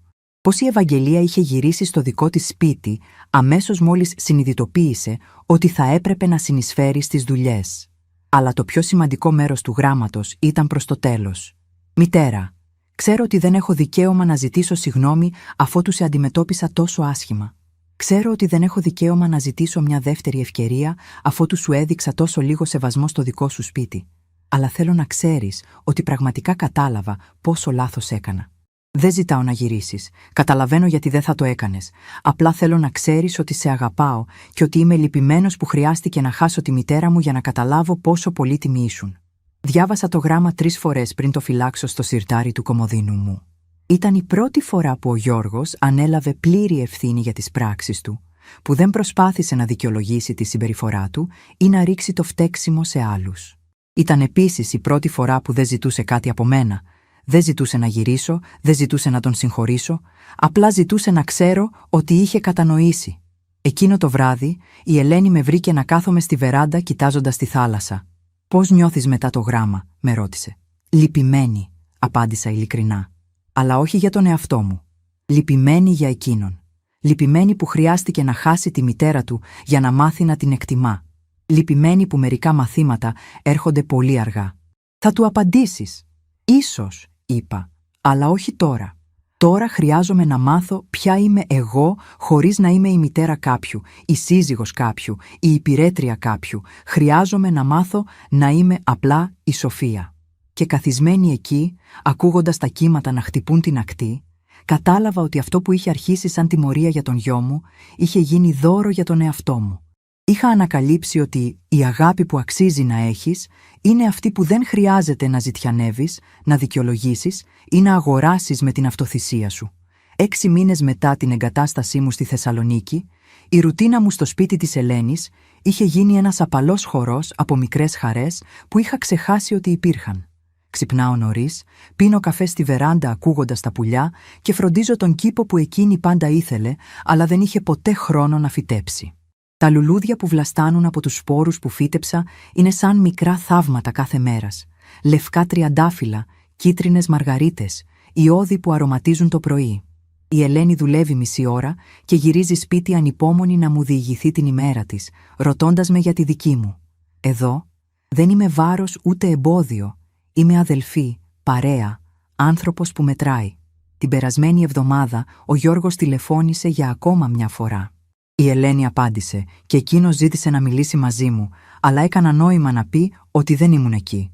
Δεν είναι σκληρότητα, είναι αυτοπροστασία. Άκουσα την Ελένη να διηγείται ότι εκείνος και η Δέσποινα χώρισαν, ότι χρειάστηκε να μετακομίσουν σε ένα ενοικιαζόμενο διαμέρισμα, επειδή έχασαν το σπίτι. Είπε ότι θέλει να σε ζητήσει συγγνώμη, μου είπε η Ελένη μετά. Απλά χαμογέλασα και συνέχισα να ποτίζω τα ιώδη. Κάποιες πληγές γιατρεύουν καλύτερα όταν δεν τις ακουμπάς. Χθες καθόμουνα στην πλατεία της πόλης όταν είδα μια γυναίκα της ηλικίας μου να κάθεται μόνη στον πάγκο, με εκείνη την έκφραση χαμένη που αναγνώρισα αμέσως. Κάθισα δίπλα της και μιλήσαμε για φυτά, για συνταγές, για τη ζωή. Ανακάλυψα ότι και εκείνη είχε αναδιοργανωθεί από το σπίτι της από τα παιδιά της. Την κάλεσα για καφέ στο σπίτι της Ελένης την επόμενη εβδομάδα. Είναι παράξενο πώς ο πόνος που μοιράζεσαι μπορεί να μεταμορφωθεί σε νέα μορφή φροντίδας. Μια νέα οικογένεια επιλεγμένη ανάμεσα σε ανθρώπους που κατάλαβαν ότι αξίζουμε περισσότερα από όσα μας έκαναν να πιστέψουμε. Το βράδυ, όταν η Ελένη και εγώ βλέπουμε τηλενουβέλα στον καναπέ του σαλονιού, κάποτε με ρωτά αν νιώθω νοσταλγία για την παλιά μου ζωή. Κοιτάζω τις κουρτίνες που διάλεξα για αυτό το σπίτι, τις φωτογραφίες μας στη βιβλιοθήκη, την ησυχία που επιτέλους κατοικεί στην καρδιά μου και απαντάω. Μερικές φορές η μεγαλύτερη αρχή είναι η σιωπή που επιλέγουμε να κρατήσουμε. Γιατί ανακάλυψα ότι δεν υπάρχει μεγαλύτερη μοναξιά από το να ζεις εκεί που δεν είσαι ευπρόσδεκτη. Και δεν υπάρχει καλύτερη παρέα από την ίδια την ειρήνη του μυαλού σου. Κάθε πρωί, όταν ξυπνάω, υπάρχει μια στιγμή σιωπής όπου θυμάμαι ότι δεν χρειάζεται πια να ανησυχώ για το τι θα πω λάθος, για το πώς θα με κρίνουν, για το αν η παρουσία μου ενοχλεί κάποιον. Αυτή η στιγμή είναι καθαρή χαρά. Η χαρά της ελευθερίας από τον φόβο της απόρριψης. Έχω μάθει ότι η αγάπη που αξίζει δεν σε κάνει να αισθάνεσαι μικρή. Η αγάπη που αξίζει δεν σε κάνει να ζητιανεύεις προσοχή. Η αγάπη που αξίζει δεν έρχεται με όρους και προϋποθέσεις. Προχθές, η κυρία Κατερίνα από τη γειτονιά με τηλεφώνησε για να μου πει ότι είχε δει τον Γιώργο στο Παντοπολείο. «Έμοιαζε πολύ κουρασμένος, Σοφία μου», μου είπε, «και πολύ λυπημένος. Με ρώτησε πώς είσαι, αν ξέρω πώς τα περνάς». Για μια στιγμή η καρδιά μου τσίμπησε. Παρά όλα όσα είχαν γίνει, εκείνος ήταν ακόμη το παιδί που είχα γεννήσει, που είχα μεγαλώσει, που είχα αγαπήσει περισσότερο από οτιδήποτε άλλο. Αλλά μετά θυμήθηκα ότι η αγάπη δεν σημαίνει ότι πρέπει να ανέχομαι να με αντιμετωπίζουν άσχημα. Η αγάπη δεν σημαίνει ότι πρέπει να θυσιάζω την αξιοπρέπειά μου για την άνεση άλλων. «Τι του είπες?» ρώτησα την κυρία Κατερίνα. «Του είπα την αλήθεια», απάντησε. «Ότι είσαι καλά, ότι έχεις βρει την ειρήνη σου και ότι φαίνεσαι πιο ευτυχισμένη από ό,τι σε είδα εδώ και χρόνια». Αυτή η τελευταία πληροφορία με έκανε να χαμογελάσω. Ήταν αλήθεια. Ήμουν πιο ευτυχισμένη. Όχι επειδή δεν αγαπούσα πια τον γιο μου, αλλά επειδή είχα μάθει να αγαπάω και τον εαυτό μου. Τις προάλλες, καθώς κάθομαν στον κήπο μας και έβλεπα τα λουλούδια που είχα φυτέψει να ανθίζουν, συνειδητοποίησα κάτι σημαντικό για τη φύση των σχέσεων. Όπως τα φυτά, οι σχέσεις χρειάζονται την κατάλληλη γη για να αναπτυχθούν. Χρειάζονται σεβασμό, εκτίμηση, αμοιβαία φροντίδα. Όταν η γη είναι τοξική, γεμάτη αδιαφορία, περιφρόνηση, εκμετάλλευση, ό,τι προσπαθήσεις να καλλιεργήσεις θα μαραθεί. Δεν είναι αποτυχία του φυτού, είναι αποτυχία της γης. Για πολλά χρόνια προσπαθούσα να ανθίσω σε τοξική γη, αναρωτώμενη γιατί οι προσπάθειές μου δεν έφερναν καρπούς. Τώρα, σε αυτόν τον κήπο με την Ελένη, βλέπω τι συμβαίνει όταν φυτεύεις σε γη που σε τιμά, που σε θρέφει, που σε θέλει να μεγαλώσεις. Τα λουλούδια μου δεν είναι μόνο ζωντανά, είναι υπέροχα. Μια εβδομάδα πριν έλαβα ένα ακόμη γράμμα από τον Γιώργο. Αυτή τη φορά ήταν πιο σύντομο, μόνο μια σελίδα, και ήταν διαφορετικό από το προηγούμενο. Δεν ζητούσε συγγνώμη ξανά. Αυτό το είχε κάνει ήδη. Δεν με οικέτευε να γυρίσω. Είχε καταλάβει ότι δεν το ήθελα. Ανταυτού μου έγραφε για τη δική του ζωή, για τα μαθήματα που είχε μάθει, για τον τρόπο που η εμπειρία του είχε αλλάξει την οπτική του. «Μητέρα», έγραφε, «δεν περιμένω να με συγχωρήσεις. Καταλαβαίνω γιατί δεν το κάνεις. Αλλά θέλω να ξέρεις ότι αυτό που έκανες, που έφυγες, που υπερασπίστηκες τον εαυτό σου, με έμαθε κάτι σημαντικό για το τι σημαίνει σεβασμός. Με έμαθε ότι η αγάπη δεν είναι το ίδιο με την ανοχή της κακομεταχείρισης. Με έμαθε ότι κάποτε οι άνθρωποι που αγαπάμε πρέπει να μας αφήσουν για να μάθουμε την αξία τους». Το γράμμα τελείωνε με μία παράγραφο που με έκανε να κλάψω. Δεν ξέρω αν θα με συγχωρήσεις ποτέ και δεν το περιμένω. Αλλά ελπίζω ότι κάπου, σε κάποια στιγμή, θα μπορέσεις να νιώσεις περήφανη για το γεγονός ότι με μεγάλωσες να γίνω άντρας που τελικά κατάλαβε τα λάθη του. Ακόμη και αν ήρθε πολύ αργά, ακόμη και αν κόστισε πάρα πολλά. Σε αγαπάω και θα σε αγαπάω πάντα, ακόμη και από μακριά. Αυτό το γράμμα το κράτησα για περισσότερο καιρό από το πρώτο. Το διάβασα πολλές φορές και κάθε φορά ένιωθα κάτι διαφορετικό. Όχι συγκίνηση που θα με έκανε να θέλω να επιστρέψω, αλλά μια παράξενη ειρήνη που προέρχεται από το να ξέρεις ότι κάτι καλό μπορεί να βγει ακόμη και από τις πιο οδυνηρές καταστάσεις. Ο γιος μου είχε μάθει ένα μάθημα που θα τον βοηθούσε να γίνει καλύτερος άντρας. Δυστυχώς, αυτό το μάθημα είχε κοστίσει τη σχέση μας, αλλά τουλάχιστον δεν είχε πάει χαμένο. Εκείνο το βράδυ μοιράστηκα το περιεχόμενο του γράμματος με την Ελένη. «Πώς νιώθεις γι' αυτό?» με ρώτησε. «Ανάμεικτα», απάντησα ειλικρινά. «Χαίρομαι που έμαθε. Λυπάμαι που χρειάστηκε να το μάθει έτσι. Αλλά δεν νιώθω ότι πρέπει να θυσιάσω την ειρήνη μου για να τον βοηθήσω να νιώσει καλύτερα για τα λάθη του. Αυτό είναι δική του δουλειά τώρα. Θα του απαντήσεις?» «Ίσως», είπα. «Κάποτε, όταν κι αν είμαι έτοιμη. Αλλά όχι από συναισθηματισμό ή ενοχή. Μόνο αν και όταν το θέλω εγώ». Η Ελένη χαμογέλασε. «Είμαι περήφανη για σένα», μου είπε. «Έχεις γίνει πολύ δυνατή». «Όχι δυνατή», την διόρθωσα. «Υγιής. Έχω γίνει υγιής». Αυτή η εβδομάδα αποφάσισα να κάνω κάτι που δεν είχα κάνει ποτέ στη ζωή μου, να γραφτώ σε μαθήματα χορού. Υπάρχει ένα κέντρο πολιτισμού εδώ στη Θεσσαλονίκη που προσφέρει μαθήματα παραδοσιακού ελληνικού χορού για ενήλικες και νόμιζα γιατί όχι. Στα 70 μου αποφάσισα να μάθω κάτι καινούριο, όχι επειδή χρειαζόμουν να το κάνω για κάποιον άλλον, αλλά επειδή ήθελα να το κάνω για μένα. Το πρώτο μάθημα ήταν άβολο. Δεν είχα χορέψει εδώ και δεκαετίες και το σώμα μου θυμόταν τους ρυθμούς αλλά όχι τις κινήσεις. Αλλά δεν με κρίνε κανείς. Δεν με κοίταξε κανείς παράξενα. Απλά ήμουν μια γυναίκα που μάθαινε να χορεύει και αυτό ήταν όλο. Στο τέλος του μαθήματος, η δασκάλα με συμπλήρωσε για το πόσο γρήγορα έμαθα τα βήματα. «Έχετε φυσικό ταλέντο», μου είπε. Και για πρώτη φορά εδώ και χρόνια ένιωσα περήφανη για κάτι που είχα πετύχει. Γυρίζοντας σπίτι από το μάθημα χορού, περπάτησα αργά στους δρόμους της Θεσσαλονίκης και συνειδητοποίησα πόσο διαφορετικά έβλεπα τον κόσμο τώρα. Δεν έψαχνα πια σε κάθε πρόσωπο σημάδια αποδοκιμασίας. Δεν ανέλυα κάθε λέξη που έλεγα για να δω αν είχα πει κάτι λάθος. Δεν προσπαθούσα να γίνω αόρατη για να μην ενοχλήσω κανέναν. Περπατούσα με το κεφάλι ψηλά, χαμογελώντας σε αγνώστους, νιώθοντας ότι άξιζα να καταλαμβάνω χώρο σε αυτόν τον κόσμο. Εχθές βράδυ, καθώς καθόμουνα στη βεράντα κοιτάζοντας τα αστέρια, έκανα κάτι που δεν είχα κάνει ποτέ. Έγραψα ένα γράμμα στον εαυτό μου. Όχι ως άσκηση θεραπείας, αλλά από καθαρή περιέργεια για το τι θα ήθελα να πω σε εκείνη τη γυναίκα που ήμουν 6 μήνες πριν. «Αγαπημένη Σοφία», έγραψα, «ξέρω ότι αυτή τη στιγμή νιώθεις ότι ο κόσμος σου καταραίει. Ξέρω ότι νιώθεις ότι δεν έχεις πουθενά να πας και κανέναν που να σε καταλαβαίνει πραγματικά. Ξέρω ότι αμφιβάλλεις για τη δύναμή σου και αναρωτιέσαι αν αξίζεις την αγάπη που τόσο απεγνωσμένα θέλεις. Θέλω να σου πω κάτι. Αξίζεις. Αξίζεις περισσότερα από όσα σου δίνουν.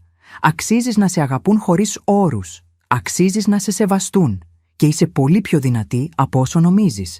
Συνέχισα να γράφω για 1 ώρα, λέγοντας σε εκείνη την παλιά Σοφία για τη ζωή που την περίμενε. Για τον κήπο που θα φυτεύαμε. Για τα μαθήματα χορού που θα παίρναμε. Για την ειρήνη που θα βρίσκαμε στη σιωπή. Για τις φιλίες που θα κάναμε με ανθρώπους που μας εκτιμούσαν. Για τις πρωίνα που δεν θα ξυπνούσαμε με άγχος. Για την ελευθερία να είμαστε ο εαυτός μας χωρίς συγγνώμες. Στο τέλος του γράμματος έγραψα: η απόφαση που πρόκειται να πάρεις, να φύγεις, να αφήσεις πίσω σου όλα όσα είναι οικεία για να βρεις κάτι καλύτερο, είναι η πιο θαραλέα πράξη της ζωής σου. Και θα είναι η καλύτερη. Εμπιστέσου τον εαυτό σου. Αξίζεις κάθε καλό πράγμα που έρχεται. Με αγάπη και περηφάνεια η μελλοντική εαυτός σου. Αυτή τη στιγμή, καθώς γράφω αυτές τις σκέψεις στο τετράδιό μου, νιώθω κάτι που δεν περίμενα ποτέ να νιώσω. Ολοκληρωμένη. Όχι επειδή όλα τα προβλήματά μου λύθηκαν, αλλά επειδή έμαθα ότι δεν χρειάζομαι την έγκριση άλλων για να νιώσω ολοκληρωμένη. Δεν χρειάζομαι να με θέλουν όλοι για να αξίζω. Δεν χρειάζομαι να γίνω μικρότερη για να χωράω σε χώρους που δεν είναι για μένα. Η σιωπή που επέλεξα δεν είναι τιμωρία για εκείνους που άφησα πίσω. Είναι δώρο για τον εαυτό μου. Είναι ο χώρος που χρειάζομαι για να αναπνέω, για να μεγαλώνω, για να γίνομαι η γυναίκα που πάντα μπορούσα να είμαι, αλλά ποτέ δεν μου επέτρεψαν. Και σε αυτή τη σιωπή βρήκα όχι μόνο ειρήνη, αλλά και χαρά. Αύριο θα πάω στο δεύτερο μάθημα χορού μου. Την Κυριακή θα κάνω καφέ με τη νέα μου φίλη από την πλατεία. Την άλλη εβδομάδα σκέφτομαι να γραφτώ και σε μαθήματα ζωγραφικής. Όχι επειδή είμαι ταλαντούχα ή επειδή κάποιος περιμένει από μένα να το κάνω, αλλά επειδή θέλω να δω τι χρώματα κρύβει η ψυχή μου όταν είναι ελεύθερη να εκφραστεί. Μερικές φορές, όταν κάθομαι στη βεράντα μας το βράδυ και κοιτάζω τη θάλασσα, σκέφτομαι το Γιώργο και αναρωτιέμαι πώς τα πάει. Εύχομαι να είναι καλά. Εύχομαι να έχει μάθει από τα λάθη του. Εύχομαι να αντιμετωπίζει τους ανθρώπους στη ζωή του με περισσότερο σεβασμό από όσο αντιμετώπιζε εμένα. Αλλά αυτές οι σκέψεις δεν με γεμίζουν πια πόνο ή νοσταλγία. Είναι απλά σκέψεις, σαν να περιμένεις ότι ο καιρός θα είναι καλός αύριο. Η μεγαλύτερη έκπληξη σε αυτό το ταξίδι ήταν να ανακαλύψω ότι δεν ήταν η αγάπη που μου έλειπε. Ήταν η αγάπη προς τον εαυτό μου. Για δεκαετίες είχα δώσει τόση πολύ αγάπη σε άλλους που είχα ξεχάσει να κρατήσω λίγη για τον εαυτό μου. Τώρα, σε αυτόν τον μικρό κήπο στη Θεσσαλονίκη, μάθαινα για πρώτη φορά τι σημαίνει να φροντίζεις τον εαυτό σου με την ίδια στοργή που έδινες σε άλλους. Και σε αυτή την ανακάλυψη βρήκα κάτι που δεν περίμενα. Την αντίληψη ότι η μεγαλύτερη πράξη αγάπης που μπορώ να προσφέρω στον κόσμο είναι να είμαι γεμάτη, ολοκληρωμένη, ευτυχισμένη. Όταν αγαπάς τον εαυτό σου, δεν χρειάζεται να ζητιανεύεις αγάπη από άλλους. Όταν σέβεσαι τον εαυτό σου, δεν δέχεσαι παραμέλα. Όταν εκτιμάς τον εαυτό σου, δεν θυσιάζεις την αξιοπρέπειά σου για την άνεση άλλων. Μερικές φορές, η μεγαλύτερη επανάσταση είναι η σιωπή που επιλέγεις να κρατήσεις. Είμαστε περίεργοι να μάθουμε πόσο μακριά έφτασε αυτή η ιστορία. Από πού παρακολουθείτε? Σχολιάστε παρακάτω. 6 μήνες μετά την εγκατάστασή μου στη Θεσσαλονίκη, η ρουτίνα μου στο σπίτι της Ελένης είχε γίνει ένας απαλός χορός από μικρές χαρές που είχα ξεχάσει ότι υπήρχαν. Ξυπνάω νωρίς, πίνω καφέ στη βεράντα ακούγοντας τα πουλιά και φροντίζω τον κήπο που εκείνη πάντα ήθελε, αλλά δεν είχε ποτέ χρόνο να φυτέψει. Τα λουλούδια που βλαστάνουν από τους σπόρους που φύτεψα είναι σαν μικρά θαύματα κάθε μέρας, λευκά τριαντάφυλλα, κίτρινες μαργαρίτες, ιώδη που αρωματίζουν το πρωί. Η Ελένη δουλεύει μισή ώρα και γυρίζει σπίτι ανυπόμονη να μου διηγηθεί την ημέρα της, ρωτώντας με για τη δική μου. Εδώ, δεν είμαι βάρος ούτε εμπόδιο. Είμαι αδελφή, παρέα, άνθρωπος που μετράει. Την περασμένη εβδομάδα, ο Γιώργος τηλεφώνησε για ακόμα μια φορά. Η Ελένη απάντησε και εκείνος ζήτησε να μιλήσει μαζί μου, αλλά έκανα νόημα να πει ότι δεν ήμουν εκεί. Δεν είναι σκληρότητα, είναι αυτοπροστασία.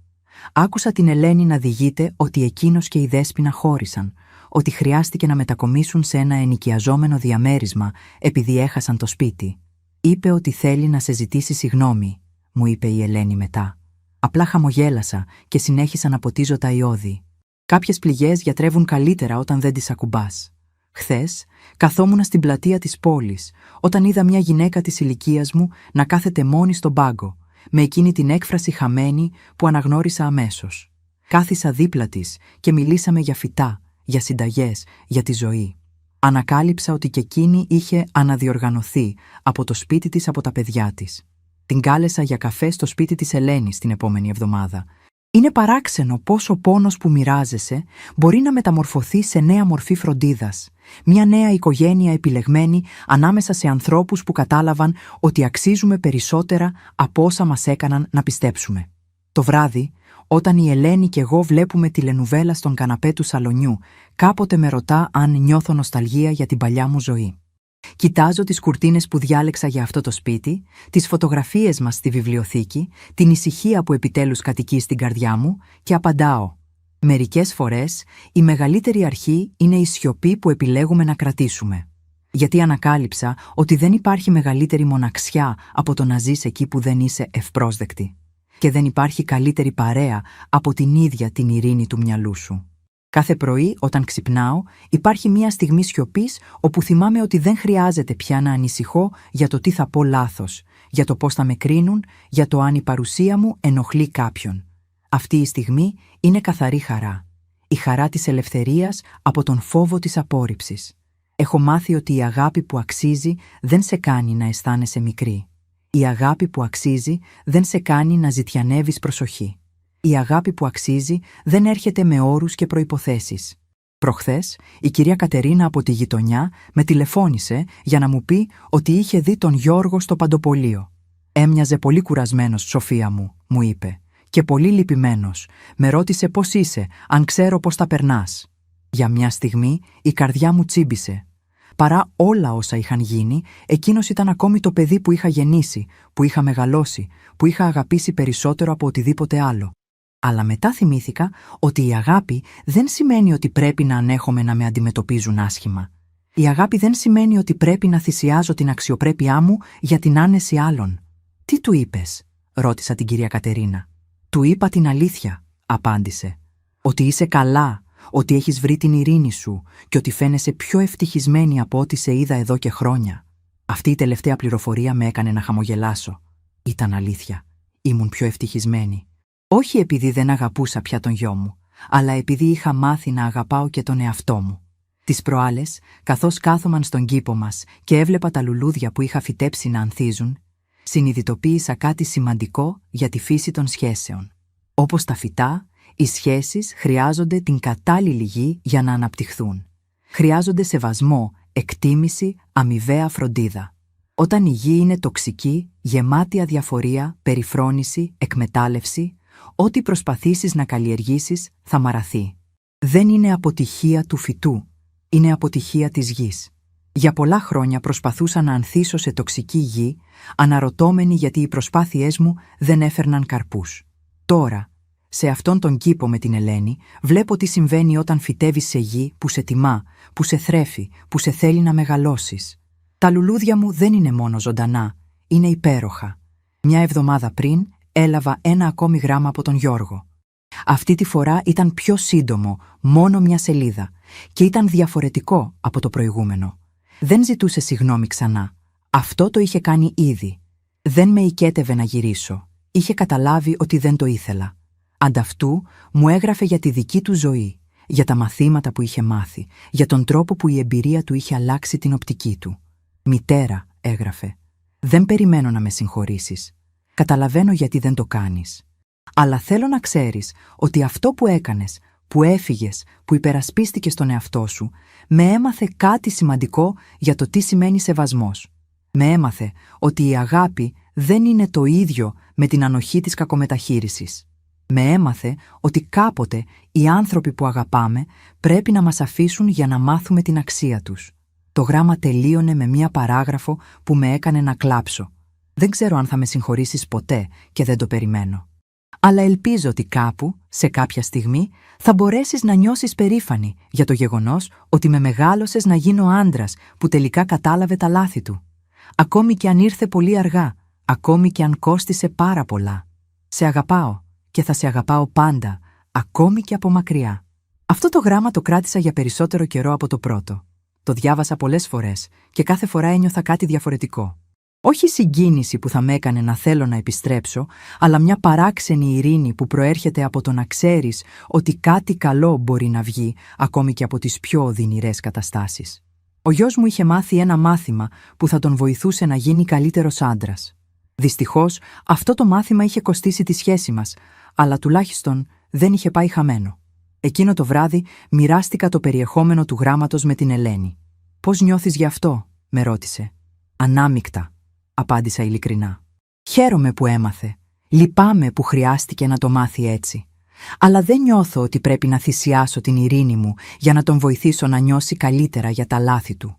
Αυτό είναι δική του δουλειά τώρα. Θα του απαντήσεις?» «Ίσως», είπα. «Κάποτε, όταν κι αν είμαι έτοιμη. Αλλά όχι από συναισθηματισμό ή ενοχή. Μόνο αν και όταν το θέλω εγώ». Η Ελένη χαμογέλασε. «Είμαι περήφανη για σένα», μου είπε. «Έχεις γίνει πολύ δυνατή». «Όχι δυνατή», την διόρθωσα. «Υγιής. Έχω γίνει υγιής». Αυτή η εβδομάδα αποφάσισα να κάνω κάτι που δεν είχα κάνει ποτέ στη ζωή μου, να γραφτώ σε μαθήματα χορού. Υπάρχει ένα κέντρο πολιτισμού εδώ στη Θεσσαλονίκη που προσφέρει μαθήματα παραδοσιακού ελληνικού χορού για ενήλικες και νόμιζα γιατί όχι.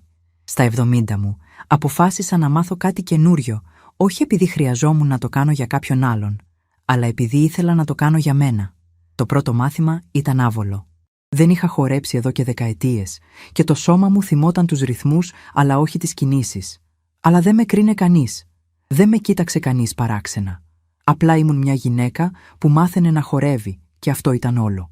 Στο τέλος του μαθήματος, η δασκάλα με συμπλήρωσε για το πόσο γρήγορα έμαθα τα βήματα. «Έχετε φυσικό ταλέντο», μου είπε. Και για πρώτη φορά εδώ και χρόνια ένιωσα περήφανη για κάτι που είχα πετύχει. Γυρίζοντας σπίτι από το μάθημα χορού, περπάτησα αργά στους δρόμους της Θεσσαλονίκης και συνειδητοποίησα πόσο διαφορετικά έβλεπα τον κόσμο τώρα. Δεν έψαχνα πια σε κάθε πρόσωπο σημάδια αποδοκιμασίας. Δεν ανέλυα κάθε λέξη που έλεγα για να δω αν είχα πει κάτι λάθος. Δεν προσπαθούσα να γίνω αόρατη για να μην ενοχλήσω κανέναν. Περπατούσα με το κεφάλι ψηλά, χαμογελώντας σε αγνώστους, νιώθοντας ότι άξιζα να καταλαμβάνω χώρο σε αυτόν τον κόσμο. Εχθές βράδυ, καθώς καθόμουνα στη βεράντα κοιτάζοντας τα αστέρια, έκανα κάτι που δεν είχα κάνει ποτέ. Έγραψα ένα γράμμα στον εαυτό μου. Όχι ως άσκηση θεραπείας, αλλά από καθαρή περιέργεια για το τι θα ήθελα να πω σε εκείνη τη γυναίκα που ήμουν 6 μήνες πριν. «Αγαπημένη Σοφία», έγραψα, «ξέρω ότι αυτή τη στιγμή νιώθεις ότι ο κόσμος σου καταραίει. Ξέρω ότι νιώθεις ότι δεν έχεις πουθενά να πας και κανέναν που να σε καταλαβαίνει πραγματικά. Ξέρω ότι αμφιβάλλεις για τη δύναμή σου και αναρωτιέσαι αν αξίζεις την αγάπη που τόσο απεγνωσμένα θέλεις. Θέλω να σου πω κάτι. Αξίζεις. Αξίζεις περισσότερα από όσα σου δίνουν. Αξίζεις να σε αγαπούν χωρίς όρους. Αξίζεις να σε σεβαστούν. Και είσαι πολύ πιο δυνατή από όσο νομίζεις». Συνέχισα να γράφω για 1 ώρα, λέγοντας σε εκείνη την παλιά Σοφία για τη ζωή που την περίμενε. Για τον κήπο που θα φυτεύαμε. Για τα μαθήματα χορού που θα παίρναμε. Για την ειρήνη που θα βρίσκαμε στη σιωπή. Για τις φιλίες που θα κάναμε με ανθρώπους που μας εκτιμούσαν. Για τις πρωίνα που δεν θα ξυπνούσαμε με άγχος. Για την ελευθερία να είμαστε ο εαυτός μας χωρίς συγγνώμες. Στο τέλος του γράμματος έγραψα: «Η απόφαση που πρόκειται να πάρεις, να φύγεις, να αφήσεις πίσω σου όλα όσα είναι οικεία για να βρεις κάτι καλύτερο, είναι η πιο θαραλέα πράξη της ζωής σου. Και θα είναι η καλύτερη. Εμπιστέσου τον εαυτό σου. Αξίζεις κάθε καλό πράγμα που έρχεται. Με αγάπη και περηφάνεια, η μελλοντική εαυτός σου». Αυτή τη στιγμή, καθώς γράφω αυτές τις σκέψεις στο τετράδιό μου, νιώθω κάτι που δεν περίμενα ποτέ να νιώσω. Ολοκληρωμένη. Όχι επειδή όλα τα προβλήματά μου λύθηκαν, αλλά επειδή έμαθα ότι δεν χρειάζομαι την έγκριση άλλων για να νιώσω ολοκληρωμένη. Δεν χρειάζομαι να με θέλουν όλοι για να αξίζω. Δεν χρειάζομαι να γίνω μικρότερη για να χωράω σε χώρους που δεν είναι για μένα. Η σιωπή που επέλεξα δεν είναι τιμωρία για εκείνους που άφησα πίσω. Είναι δώρο για τον εαυτό μου. Είναι ο χώρος που χρειάζομαι για να αναπνέω, για να μεγαλώνω, για να γίνομαι η γυναίκα που πάντα μπορούσα να είμαι, αλλά ποτέ δεν μου επέτρεψαν. Και σε αυτή τη σιωπή βρήκα όχι μόνο ειρήνη, αλλά και χαρά. Αύριο θα πάω στο δεύτερο μάθημα χορού μου. Την Κυριακή θα κάνω καφέ με τη νέα μου φίλη από την πλατεία. Την άλλη εβδομάδα σκέφτομαι να γραφτώ και σε μαθήματα ζωγραφικής. Όχι επειδή είμαι ταλαντούχα ή επειδή κάποιος περιμένει από μένα να το κάνω, αλλά επειδή θέλω να δω τι χρώματα κρύβει η ψυχή μου όταν είναι ελεύθερη να εκφραστεί. Μερικές φορές, όταν κάθομαι στη βεράντα μας το βράδυ και κοιτάζω τη θάλασσα, σκέφτομαι τον Γιώργο και αναρωτιέμαι πώς τα πάει. Εύχομαι να είναι καλά. Εύχομαι να έχει μάθει από τα λάθη του. Εύχομαι να αντιμετωπίζει τους ανθρώπους στη ζωή του με περισσότερο σεβασμό από όσο αντιμετώπιζε εμένα. Αλλά αυτές οι σκέψεις δεν με γεμίζουν πια πόνο ή νοσταλγία. Είναι απλά σκέψεις, σαν να περιμένεις ότι ο καιρός θα είναι καλός αύριο. Η μεγαλύτερη έκπληξη σε αυτό το ταξίδι ήταν να ανακαλύψω ότι δεν ήταν η αγάπη που μου έλειπε. Ήταν η αγάπη προς τον εαυτό μου. Για δεκαετίες είχα δώσει τόση πολύ αγάπη σε άλλους που είχα ξεχάσει να κρατήσω λίγη για τον εαυτό μου. Τώρα, σε αυτόν τον μικρό κήπο στη Θεσσαλονίκη, μάθαινα για πρώτη φορά τι σημαίνει να φροντίζεις τον εαυτό σου με την ίδια στοργή που έδινες σε άλλους. Και σε αυτή την ανακάλυψη βρήκα κάτι που δεν περίμενα. Την αντίληψη ότι η μεγαλύτερη πράξη αγάπης που μπορώ να προσφέρω στον κόσμο είναι να είμαι γεμάτη, ολοκληρωμένη, ευτυχισμένη. Όταν αγαπάς τον εαυτό σου, δεν χρειάζεται να ζητιανεύεις αγάπη από άλλους. Όταν σέβεσαι τον εαυτό σου, δεν δέχεσαι παραμέλα. Όταν εκτιμάς τον εαυτό σου, δεν θυσιάζεις την αξιοπρέπειά σου για την άνεση άλλων. Μερικές φορές, η μεγαλύτερη επανάσταση είναι η σιωπή που επιλέγεις να κρατήσεις. Οι μήνες που ακολούθησαν 10 μήνες μετά την άφιξή μου στη Θεσσαλονίκη, η ζωή μου είχε πάρει μια μορφή που δεν θα μπορούσα να φανταστώ όταν ήμουν εκείνη η γυναίκα που έπλαινε πιάτα μόνη της στην κουζίνα, ακούγοντας γέλια από το σαλόνι που δεν την περιλάμβαναν. Το διαμέρισμα της Ελένης είχε γίνει πραγματικά δικό μας σπίτι. Όχι σπίτι όπου έμενα από ανάγκη, αλλά σπίτι που είχαμε χτίσει, μαζί με αγάπη, σεβασμό και αμοιβαία φροντίδα. Ο κήπος μας είχε μεταμορφωθεί σε έναν μικρό παράδεισο. Τα τριαντάφυλλα που φύτεψα τον πρώτο μήνα τώρα σκεπάζουν όλη την πίσω πλευρά του σπιτιού με ένα καταράκτη από ροζ και λευκά άνθη. Οι ντομάτες που φύτεψα τον τρίτο μήνα τώρα δίνουν τόσο καρπό που μοιραζόμαστε με τους γείτονες. Κάθε πρωί, καθώς ποτίζω τα φυτά, νιώθω μια βαθιά ικανοποίηση που προέρχεται από το να βλέπεις κάτι να αναπτύσσεται υπό τη δική σου φροντίδα. Κάτι να ανθίζει επειδή του έδωσες την κατάλληλη προσοχή και αγάπη. Η ομάδα χορού έγινε μία από τις μεγαλύτερες χαρές μου. Τώρα χορεύω όχι μόνο στα μαθήματα, αλλά και σε τοπικές γιορτές και εκδηλώσεις. Η κυρία Αγγελική, η δασκάλα μας, μου είπε την περασμένη εβδομάδα ότι έχω φυσικό ταλέντο και με ενθάρρυνε να σκεφτώ να δίνω μαθήματα σε άλλες γυναίκες της ηλικίας μου. «Σοφία», μου είπε, «έχεις κάτι ιδιαίτερο. Όταν χορεύεις, φαίνεται η χαρά σου. Και αυτό είναι μεταδοτικό». Αυτή η παρατήρηση με έκανε να σκεφτώ πόσο διαφορετική είμαι από τη γυναίκα που ήμουν πριν από έναν χρόνο.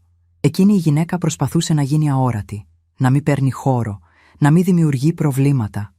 Αυτή η γυναίκα που είμαι τώρα χορεύει με τα χέρια ανοιχτά, γελάει δυνατά και δεν φοβάται να καταλαμβάνει χώρο σε έναν κόσμο που της ανήκει τόσο πολύ όσο σε οποιονδήποτε άλλον. Οι φιλίες που έχω κάνει εδώ είναι από τις πιο γνήσιες της ζωής μου. Η κυρία Βάσο, τη γυναίκα που γνώρισα στην πλατεία, έγινε μία από τις κοντινότερες φίλες μου. Κάθε Τρίτη και Πέμπτη ερχόμαστε μαζί για καφέ και μιλάμε για τα πάντα, από τις αναμνήσεις μας μέχρι τα όνειρά μας για το μέλλον. Μαζί ανακαλύψαμε ότι η ζωή στα 70 μπορεί να είναι γεμάτη από νέες εμπειρίες, νέες φιλίες, νέες χαρές. Η Βάσο μου διηγήθηκε την εβδομάδα που πέρασε ότι ο γιος της επιχείρησε να της κάνει επίσκεψη έκπληξη για τα γενέθλιά της. «Του είπα», μου είπε γελώντας, «ότι ήμουν πολύ απασχολημένη για επισκέπτες που δεν είχαν κανονίσει ραντεβού. Ότι είχα μαθήματα γιόγκα το πρωί, καφέ με φίλες το απόγευμα και θέατρο το βράδυ. Έπρεπε να δεις την έκφραση στο πρόσωπό του». Και οι δύο γελάσαμε με την ιστορία, αλλά πίσω από το γέλιο ήταν μια βαθιά κατανόηση. Είχαμε μάθει να αξίζουμε τον χρόνο μας, να προστατεύουμε την ειρήνη μας, να μην δεχόμαστε να μας αντιμετωπίζουν σαν έτοιμες πάντα για την εξυπηρέτηση άλλων. Τον 6ο μήνα πήρα μια απόφαση που με έκανε να νιώσω περισσότερο δυνατή από ποτέ. Αποφάσισα να αρχίσω να δίνω μαθήματα μαγειρικής σε νέες γυναίκες που ήθελαν να μάθουν παραδοσιακές συνταγές. Η ιδέα ήρθε από την Ελένη, που είχε παρατηρήσει πόσο πολύ απολάμβαναν οι φίλες της όταν μαγείρευα για αυτές. «Σοφία», μου είπε, «έχεις 70 χρόνια εμπειρία στην κουζίνα. Αυτό είναι πλούτος γνώσης που αξίζει να μοιραστείς». Τα μαθήματα μαγειρικής άρχισαν σαν μικρή ομάδα των 4 γυναικών στην κουζίνα μας. Αλλά μέσα σε 2 μήνες είχε γίνει τόσο δημοφιλή που χρειάστηκε να τα μεταφέρω σε ένα κοινοτικό κέντρο. Κάθε Σάββατο πρωί, 6 με 8 γυναίκες ηλικίας 20 με 40 ετών έρχονται να μάθουν όχι μόνο τις συνταγές που έμαθα από τη γιαγιά μου, αλλά και τα μυστικά που ανακάλυψα στα χρόνια της εμπειρίας μου. Αυτό που με συγκίνησε περισσότερο ήταν όταν η νεότερη μαθήτριά μου, η 23χρονη Μαρία, μου είπε «Κυρία Σοφία, δεν μαθαίνω μόνο πώς να μαγειρεύω. Μαθαίνω πώς να βάλω αγάπη σε όλα όσα κάνω. Μαθαίνω ότι η φροντίδα είναι δώρο που δίνω, όχι η υποχρέωση που έχω». Εκείνη τη στιγμή κατάλαβα ότι όλα τα χρόνια που πέρασα, νομίζοντας ότι η αγάπη μου δεν εκτιμιόταν, δεν είχαν πάει χαμένα. Απλά την έδινα στους λάθος ανθρώπους, με τους λάθος τρόπους. Ένα άλλο σημαντικό κομμάτι της νέας μου ζωής έγινε η εθελοντική μου δουλειά στο τοπικό κέντρο για ηλικιωμένους. 2 φορές την εβδομάδα πηγαίνω εκεί και βοηθάω άλλες γυναίκες που αντιμετωπίζουν προβλήματα παρόμοια με αυτά που αντιμετώπισα εγώ. Πολλές από αυτές έρχονται με ιστορίες που μου θυμίζουν τη δική μου. Παιδιά που τις αντιμετωπίζουν σαν βάρος, οικογένειες που τις παίρνουν τηλέφωνο μόνο όταν χρειάζονται κάτι, εγγόνια που δεν τις επισκέπτονται. Η δουλειά με αυτές τις γυναίκες με έμαθε κάτι σημαντικό. Ο πόνος που ένιωσα δεν ήταν μόνος μου. Υπάρχουν χιλιάδες γυναίκες που περνούν την ίδια εμπειρία, που αντιμετωπίζουν την ίδια αδιαφορία από οικογένειες για τις οποίες θυσίασαν όλα. Αλλά υπάρχει και ελπίδα. Υπάρχει δύναμη. Υπάρχει η δυνατότητα να αρχίσεις ξανά, ακόμη και στα 70. Μία από τις πιο συγκινητικές στιγμές ήταν όταν η 70χρονη κυρία Κωνσταντίνα, που ήρθε στο κέντρο με κατάθλιψη αφότου τα παιδιά της την έστειλαν σε γυροκομείο, μου είπε μετά από 3 μήνες συνεδριών «Σοφία, με έμαθες κάτι που είχα ξεχάσει. Ότι έχω αξία ανεξάρτητα από το αν με θέλουν οι άλλοι. Ότι η ζωή μου δεν τελειώνει επειδή τα παιδιά μου έχουν άλλες προτεραιότητες». Αυτές οι συνεδριές με βοήθησαν επίσης να καταλάβω καλύτερα τη δική μου πορεία. Βλέποντας άλλες γυναίκες να παλεύουν με παρόμοιες καταστάσεις, συνειδητοποίησα πόσο θάρρος χρειάστηκε για να κάνω αυτό που έκανα. Πόσο δύσκολη ήταν η απόφαση να φύγω από ό,τι ήξερα για να βρω κάτι καλύτερο. Πόσο δυνατή πρέπει να ήμουν για να το κάνω αυτό, ακόμη και αν δεν το ένιωθα τη στιγμή εκείνη. Στην πορεία άρχισα επίσης να γράφω. Ξεκίνησε σαν ημερολόγιο, ένας τρόπος να οργανώνω τις σκέψεις και τα συναισθήματά μου. Αλλά σταδιακά άρχισα να γράφω την ιστορία μου. Όχι από πικρία ή θυμό, αλλά από μια βαθιά ανάγκη να καταγράψω αυτή τη μεταμόρφωση. Ίσως κάποτε αυτή η ιστορία βοηθήσει άλλες γυναίκες που βρίσκονται στη θέση όπου ήμουν εγώ πριν από 1 χρόνο. Το γράψιμο έγινε μια μορφή θεραπείας που δεν περίμενα. Καθώς έγραφα για τις ημέρες που ένιωθα αόρατη, για τις νύχτες που έκλαιγα σιωπηλά, για τη στιγμή που αποφάσισα να φύγω, κατάλαβα κάτι εκπληκτικό. Η ιστορία μου δεν ήταν ιστορία θύματος. Ήταν ιστορία ηρωίδας. Ήταν η ιστορία μιας γυναίκας που βρήκε τη δύναμη να αλλάξει τη ζωή της όταν άλλοι θα είχαν παραιτηθεί. Μία βροχερή μέρα του Νοεμβρίου, σχεδόν 1 χρόνο μετά την άφιξή μου στη Θεσσαλονίκη, συνέβη κάτι που δεν περίμενα. Η Ελένη μπήκε στο σπίτι, φέρνοντας το ταχυδρομείο, και ανάμεσα στα γράμματα ήταν ένας μεγάλος φάκελος με τη γραφή του Γιώργου. Μέσα δεν ήταν μόνο 1 γράμμα, αλλά και κάτι άλλο, φωτογραφίες. Ήταν φωτογραφίες από την παιδική ηλικία του, φωτογραφίες που νόμιζα ότι είχαν χαθεί ή πεταχτεί. Φωτογραφίες από τα γενέθλιά του όταν ήταν 5 ετών, από την πρώτη μέρα στο σχολείο, από τη γιορτή αποφοίτησης από το Λύκειο. Φωτογραφίες όπου εγώ ήμουν παρούσα, χαμογελαστή, περήφανη, αγαπημένη. Στο συνοδευτικό γράμμα ο Γιώργος έγραφε «Μητέρα, βρήκα αυτές τις φωτογραφίες όταν έψαχνα στα παλιά μου πράγματα. Κοιτάζοντάς τες, θυμήθηκα τη γυναίκα που ήσουν για μένα όλα αυτά τα χρόνια. Τη γυναίκα που με έκανε να νιώθω αγαπημένος, ασφαλής, σημαντικός. Συγγνώμη που το ξέχασα. Συγγνώμη που άφησα άλλους να με κάνουν να σε βλέπω διαφορετικά. Αυτές οι φωτογραφίες είναι δικές σου. Πάντα ήταν». Κοιτάζοντας τις φωτογραφίες, ένιωσα κάτι που δεν περίμενα. Όχι λύπη ή νοσταλγία, αλλά μια βαθιά ικανοποίηση. Αυτή η γυναίκα στις φωτογραφίες δεν ήταν αυταπάτη. Ήταν πραγματική. Ήμουν εγώ και ήμουν καλή μητέρα. Η αγάπη που έδωσα σε εκείνο το παιδί ήταν αληθινή και αγνή. Το γεγονός ότι εκείνος δεν κατάφερε να τη σεβαστεί αργότερα δεν την έκανε λιγότερο πραγματική. Εκείνο το βράδυ έδειξα τις φωτογραφίες στην Ελένη. «Τι όμορφες αναμνήσεις», μου είπε. Φαίνεται πόσο τον αγαπούσες». «Ναι», απάντησα, «τον αγαπούσα. Και αυτό δεν το μετανιώνω. Μετανιώνω που επέτρεψα στον ίδιο και στην οικογένειά του να με αντιμετωπίσουν άσχημα. Αλλά δεν μετανιώνω την αγάπη που έδωσα. Αυτή η διάκριση έγινε κλειδί για την ίαση μου. Η αγάπη που έδωσα ήταν δώρο, όχι λάθος. Το λάθος ήταν ότι επέτρεψα σε άλλους να με κάνουν να αισθάνομαι ότι αυτή η αγάπη με έκανε αδύναμη, ότι με έκανε στόχο εκμετάλλευσης. Τώρα καταλαβαίνω ότι η αγάπη με έκανε δυνατή. Η ικανότητά μου να αγαπώ βαθιά και χωρίς όρους ήταν δώρο, όχι αδυναμία. Αποφάσισα να απαντήσω στο γράμμα του Γιώργου, αλλά όχι με τον τρόπο που θα περίμενε. Δεν του έγραψα ότι τον συγχωρούσα, ούτε ότι ήθελα να τον ξαναδώ. Ανταυτού, του έγραψα ένα γράμμα ευγνωμοσύνης. «Αγαπημένε Γιώργο», άρχισα, «σε ευχαριστώ για τις φωτογραφίες. Μου θύμισαν ότι η αγάπη που έδωσα ήταν πραγματική και αξιόλογη. Σε ευχαριστώ επίσης που με έμαθες, έστω και ανεπιθύμητα, ότι αξίζω καλύτερη αντιμετώπιση. Χωρίς τον πόνο που μου προκάλεσες, δεν θα είχα βρει ποτέ τη δύναμη να αφήσω πίσω μου μια ζωή που δεν με τιμούσε για να χτίσω μια ζωή που με γεμίζει με χαρά. Τώρα ζω μια ζωή που δεν θα μπορούσα να φανταστώ όταν ήμουν εκείνη η γυναίκα που περίμενε στα περιθώρια της δικής της οικογένειας. Έχω φίλους που με εκτιμούν, δραστηριότητες που με γεμίζουν, στόχους που με ενθουσιάζουν. Έχω βρει τη δική μου φωνή και τη δική μου αξία. Δεν ξέρω αν κάποτε θα μας ξανασυναντηθούμε και δεν ξέρω τι θα νιώσω αν αυτό συμβεί. Αλλά θέλω να ξέρεις ότι σου εύχομαι τα καλύτερα. Εύχομαι να έχεις μάθει από τα λάθη σου και να αντιμετωπίζεις τους ανθρώπους στη ζωή σου με περισσότερη αγάπη και σεβασμό. Η μητέρα που σε αγάπησε πάντα, Σοφία». Στέλνοντας αυτό το γράμμα, ένιωσα ότι έκλεισα έναν κύκλο. Δεν ήταν συγχώρεση με την έννοια της επιστροφής στην παλιά σχέση. Ήταν απελευθέρωση από τον θυμό, από την πικρία, από την ανάγκη να τιμωρήσω. Ήταν η τελική πράξη αυτοφροντίδας, το να αφήσω πίσω μου ακόμη και τα αρνητικά συναισθήματα που με συνέδεαν με το παρελθόν. Σήμερα, 15 μήνες μετά την άφιξή μου στη Θεσσαλονίκη, καθώς κάθομαι στη βεράντα μας και κοιτάζω τον κήπο που φτιάξαμε με την Ελένη, νιώθω κάτι που δεν είχα νιώσει ποτέ πριν στη ζωή μου. Ολοκληρωμένη ευτυχία. Όχι την ευτυχία που εξαρτάται από την έγκριση άλλων, ούτε την ευτυχία που έρχεται από το να είσαι χρήσιμη σε κάποιον άλλον. Την ευτυχία που έρχεται από το να ζεις μια ζωή που είναι γνήσια αληθινή στο ποια είσαι. Η ζωή μου τώρα είναι γεμάτη από μικρές και μεγάλες χαρές. Τα μαθήματα χορού που δίνω τώρα σε άλλες γυναίκες. Τα μαθήματα μαγειρικής που έχουν γίνει τόσο δημοφιλή που σκέφτομαι να γράψω βιβλίο συνταγών.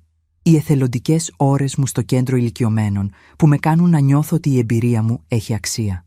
Οι απογευματινές βόλτες με τη Βάσο όπου λύνουμε τα προβλήματα του κόσμου πάνω από έναν καφέ. Αλλά περισσότερο απ' όλα, η ζωή μου είναι γεμάτη από ειρήνη. Την ειρήνη που έρχεται όταν δεν χρειάζεται να δικαιολογήσεις την ύπαρξή σου. Την ειρήνη που έρχεται όταν οι άνθρωποι γύρω σου σε αγαπούν για αυτό που είσαι, όχι για αυτό που κάνεις για αυτούς. Την ειρήνη που έρχεται όταν ξυπνάς κάθε πρωί, ξέροντας ότι η μέρα που έχεις μπροστά σου είναι δική σου να τη ζήσεις όπως εσύ θέλεις. Μερικές φορές, η μεγαλύτερη επανάσταση είναι η σιωπή που επιλέγεις να κρατήσεις. Είμαστε περίεργοι να μάθουμε πόσο μακριά έφτασε αυτή η ιστορία. Από πού παρακολουθείτε? Σχολιάστε παρακάτω.